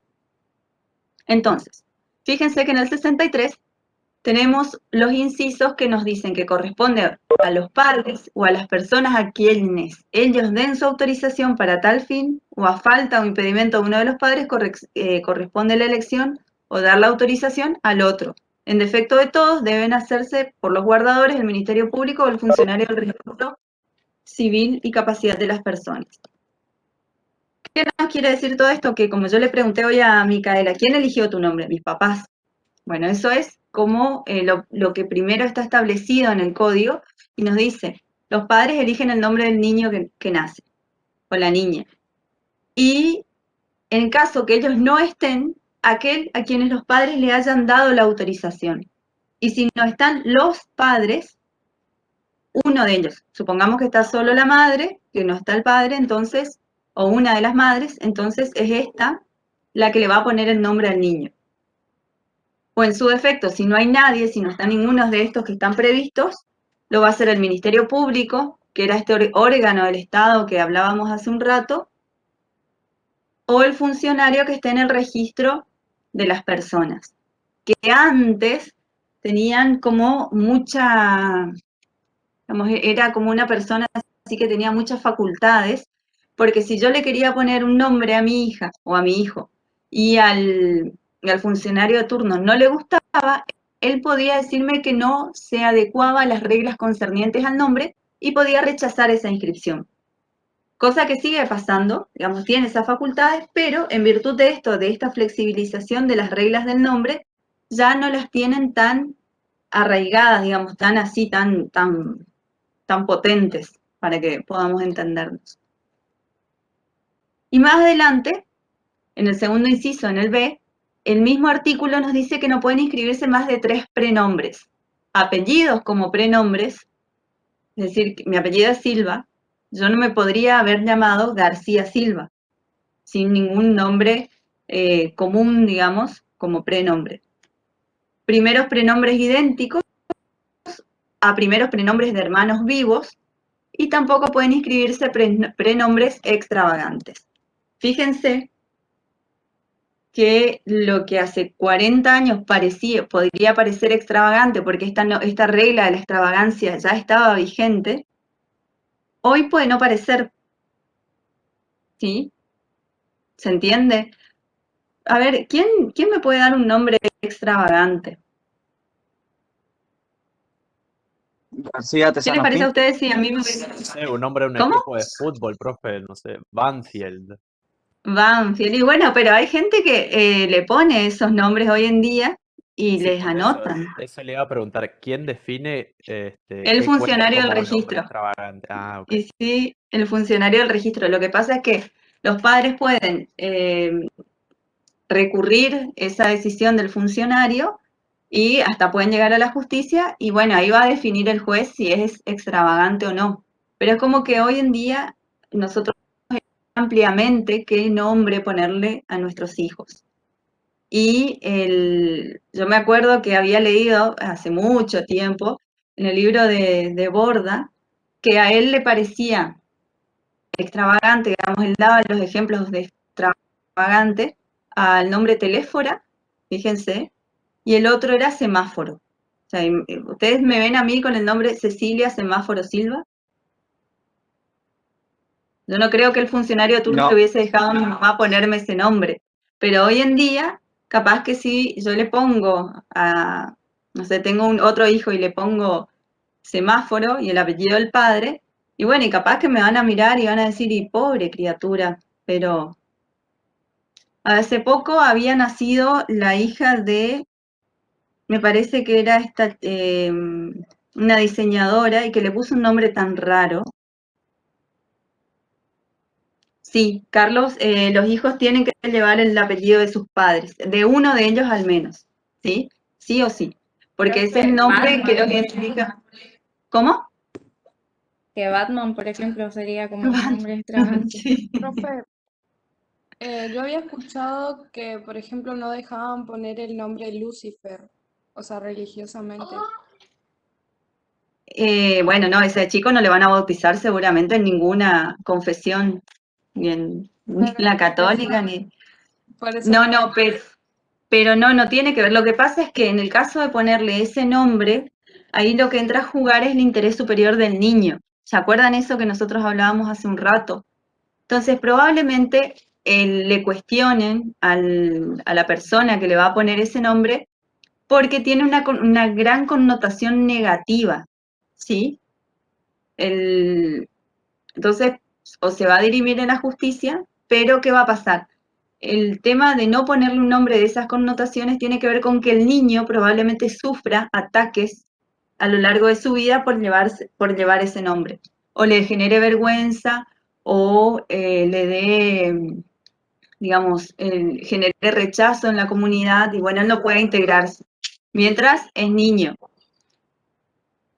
Nosotros también tenemos que saber con respecto a esto, supongamos que le inscriben ese nombre, el niño o después cuando ya es un adulto, basado en estas situaciones que le generan una dificultad en el desarrollo de su vida diaria, puede pedir que se le modifique ese nombre o se le suprima. Porque entre las reglas del nombre nosotros vamos a ver que en principio no nos podemos cambiar de nombre. O sea, yo me llamo Cecilia Paola y me voy a morir así. Digamos, no me van a cambiar el nombre, salvo que esto tiene una regla de excepción que no figura en el código, que por una cuestión de la imagen autopercibida que tenga, o sea, mi autopercepción, yo me cambio el nombre, pero por una cuestión de género, ¿sí? Pero si siempre me autopercibo así y me siento así como me siento ahora, voy a ser Cecilia Paola desde acá hasta el día que parta al más allá y deje de estar en esta tierra. ¿Se entiende? ¿Sí? Entonces, esa es otra de las reglas del nombre también, que no se puede cambiar. El apellido se puede adicionar el apellido del otro progenitor o en su caso, cuando hay una situación de supresión o suposición de estado, se puede modificar el apellido, pero a través de un juicio de filiación. Las distintas acciones que tenemos para reclamar nuestra filiación verdadera. Que puede darse cuando nosotros tenemos una persona que no ha sido reconocida por uno de sus progenitores, entonces inicia una acción de reclamación de la filiación, o su progenitor que no lo reconoció antes viene y le reconoce, entonces se produce una modificación en el apellido.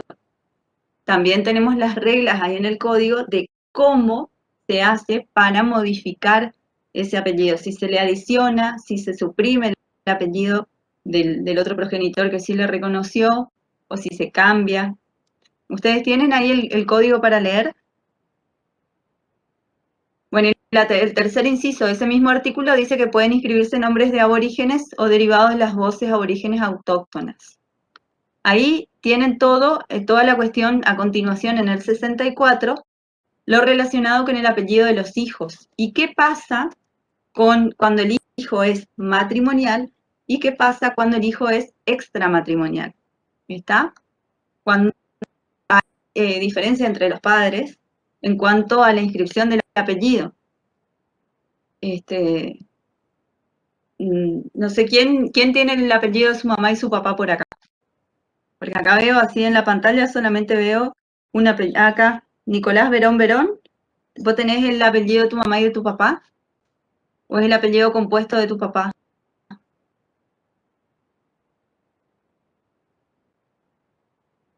Bueno, Nicolás, sí, es de tu mamá y tu papá. De los dos, perfecto. Y Verón, el primer Verón es de tu papá. Yo supongo por la edad que tienen ustedes, ¿no? Porque por ahí no necesariamente tiene que cumplirse esa regla. Tu papá, bueno. Supongamos, en el caso de Nicolás, vamos a tomarte ejemplo. Supongamos que Nicolás nace hoy, en plena vigencia de nuestro Código Civil y Comercial, y resulta que la señora Verón y el señor Verón se ponen a discutir porque los dos quieren que el apellido Nicolás sea el primero, sea el suyo, ¿sí? La mamá quiere que Nicolás sea primero Verón con B corta y el papá quiere que sea Verón con B larga. Entonces, no se ponen de acuerdo. ¿Cuál va a ser la solución? La solución va a ser un sorteo en la sede administrativa, que es la sede del registro de las personas, ¿sí? Cuando el hijo es matrimonial, si pasa esto que no se ponen de acuerdo,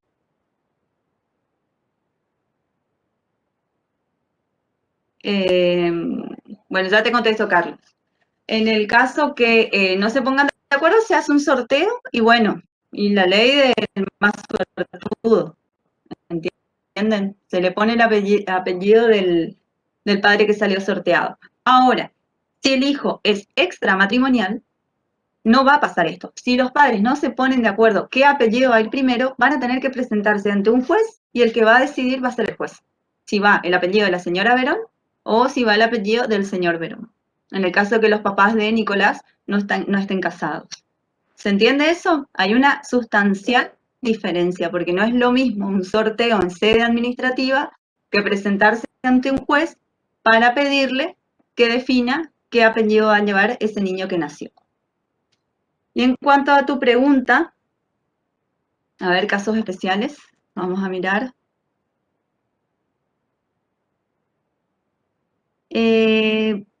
Bueno, sí, ya te explico eso también.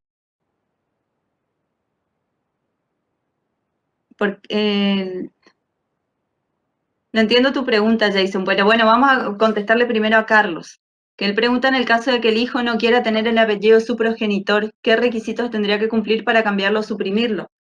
Tiene que tener fundadas razones.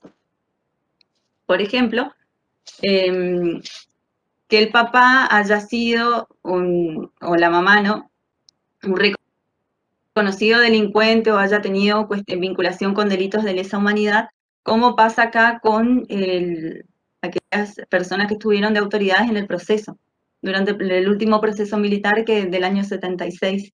Entonces, si alguno quisiera cambiarse el apellido, tendría que iniciar un proceso judicial y esgrimir razones muy poderosas para modificarlo, ¿sí? Esto es cuando, por ejemplo, tiene un apellido que es objeto de burlas. O sea, siempre que la persona no pueda desarrollar su vida de manera normal y habitual, entonces puede pedir ese cambio de, digamos, de apellido o de nombre.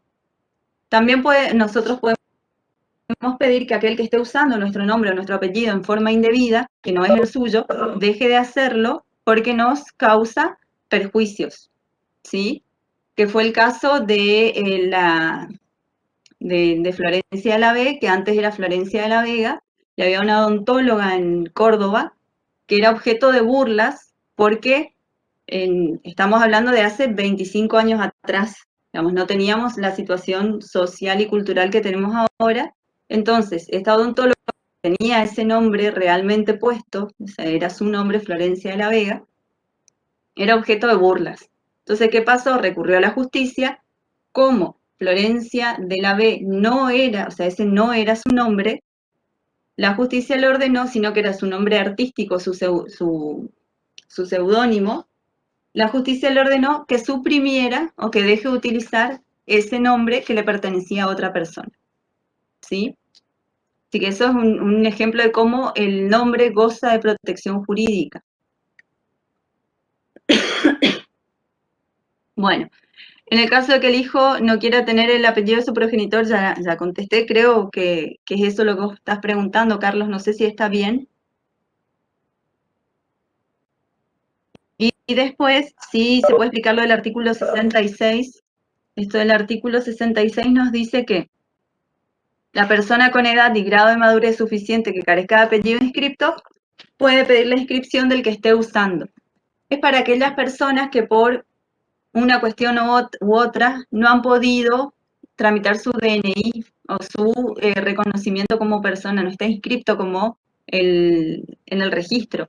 Entonces, si él no tiene apellido, puede pedir, si él es conocido como, supongamos, no sé, Juan Pérez, que se le inscriba el apellido Pérez como propio, por más que no provenga de su vínculo filial anterior, ¿está? Por más que no tenga vínculo filial alguno. O sea, porque acuérdense que el apellido nos viene de nuestros vínculos filiales. Entonces, si yo no tengo vínculo filial, no tengo apellido inscripto, entonces puedo pedir, siendo mayor de edad, que y elijo usar un apellido X, que se me inscriba ese apellido como propio. Y después sí, a mis hijos se les van a inscribir estos apellidos o este apellido que yo estaba utilizando. ¿Se entendió? Y esto de ¿por qué no puede decidirlo el hijo? No entiendo, Jason. Se refiere a que cuando el hijo sea mayor de edad, ¿por qué no puede decidir qué apellido llevar? Ay, no se puede, porque el deber es de los padres y no, digamos, tiene que ver.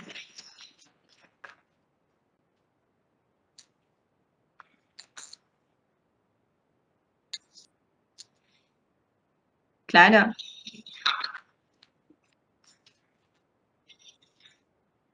Claro.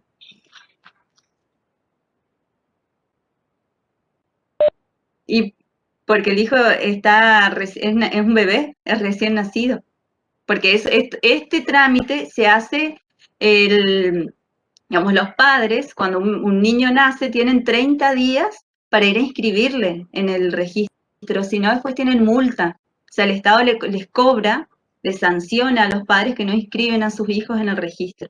Tienen 30 días nada más. No, digamos, no, por eso es que vieron que ahí en el artículo 63 les dice bien quiénes son los habilitados a elegir el nombre de las personas, ¿sí? Los padres o quienes estos autoricen.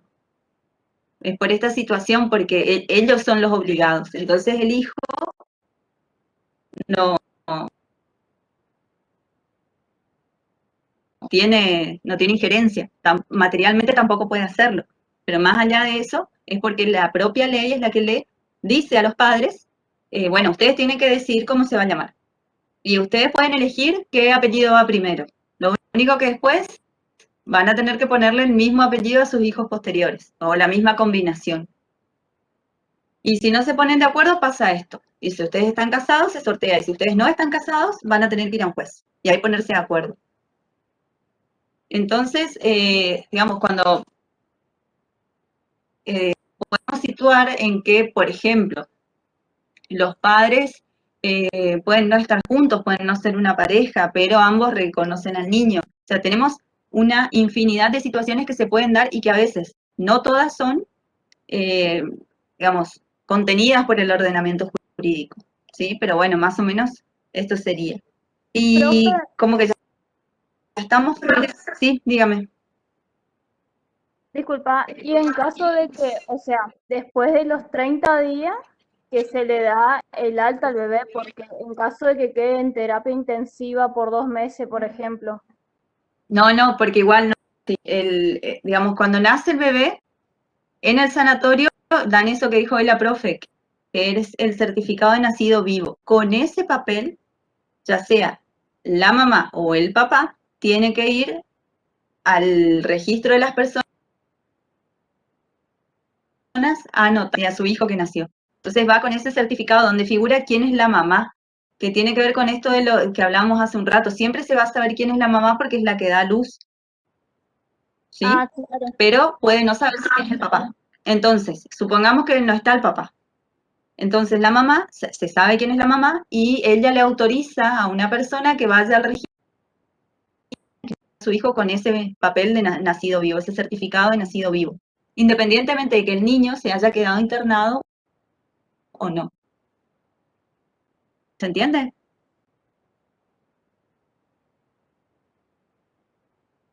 La mamá puede quedarse internada y puede ir el papá a inscribirle. Ahora, si le habían acordado una cosa, vieron que antes pasaba mucho.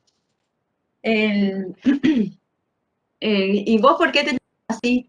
Y bueno, y después cuando supongamos que, bueno, yo me llamo Cecilia porque mi mamá tocaba el piano, ¿sí? Y Paola porque cuando yo nací hace mucho tiempo estaba de moda una niña que era muy bonita en la tele que se llamaba Lorena Paola. Imagínense, con eso ya me saltó el documento. Entonces, ella era muy bonita y de mi generación hay muchas que se llaman Paola. Pero bueno, se pusieron de acuerdo, no hubo mayor controversia en cuanto a mi, digamos, a mi nombre. Ahora, cuando nació mi hermana, preguntando ya de grande por qué le habían puesto el nombre que le habían puesto, resulta ser que el primer nombre, cuando papá va a inscribirle, el primer nombre era el nombre de una novia que él había tenido en su juventud, en su adolescencia. Yo no les puedo explicar el lío que se armó, pero bueno, esas cosas pasan, digamos. Entonces, es como que el papá estaba autorizado, podía ir tranquilamente con el elegido mamá, pero resulta que el primer nombre no estaba en los planes. Así que eso, digamos, esas situaciones se dan. Y bueno, ya está. Por más que se lo quiso sacar al primer nombre, no pudo, ¿no? Y si ustedes tienen alguna duda, la vemos, y si no, yo ya los voy a ir liberando porque seguramente tienen alguna otra materia o están cansados, y les voy a pedir que lean todo esto que tiene que ver con el nombre, que es súper interesante, es lindo, es divertido, porque es lo que tenemos todos, ¿sí? Todos tenemos un nombre, un apellido, o nos puede pasar que, no sé, un montón de situaciones, que primero nos haya reconocido mamá y después nos reconoció papá, y bueno, no pasa nada, tenemos ahí digamos, tenemos el ordenamiento a nuestro, o conocemos a alguien que le haya pasado eso, ¿sí? Que resulta que primero ¿qué pasa cuando una persona que ha sido reconocida solamente por uno de sus progenitores, después viene y es reconocida por el otro, pero resulta que ya es conocida en su comunidad con ese apellido que tenía anteriormente?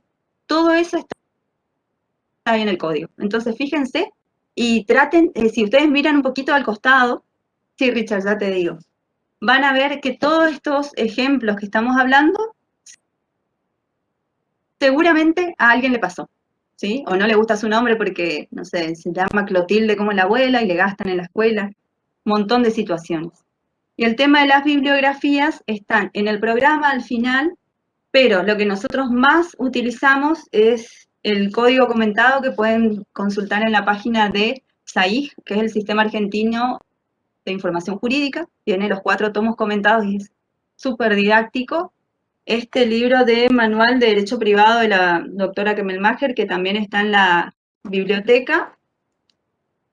Y el código comentado del doctor Lorenzetti, que ustedes ponen código de Lorenzetti y les va a llevar. Y bueno, y con eso ustedes van a andar bien, digamos, no van a tener mayores inconvenientes. Más todo el material que está en el aula virtual. Es Pancracia, bueno, sí. Así, ese era el apodo que tenía mi hermana también, Pancracia le decía. le subí el material sobre las fuentes del derecho, está en el icono de documentos, fíjense, dice fuentes del derecho 2, porque es solamente sobre las fuentes secundarias, o sea, está la costumbre y las otras fuentes secundarias del derecho. Así que bueno, dicho esto, si no tienen más dudas, libres son como Frozen y nos estaremos viendo el martes, ¿sí? Bueno, profe, gracias. Dale, profe, Estamos, hasta la bueno, próxima. Hasta luego. hasta luego. Chau, chau. Sí, el de Julio César Rivera, sí, sí, sí. Muy buen autor, Rivera.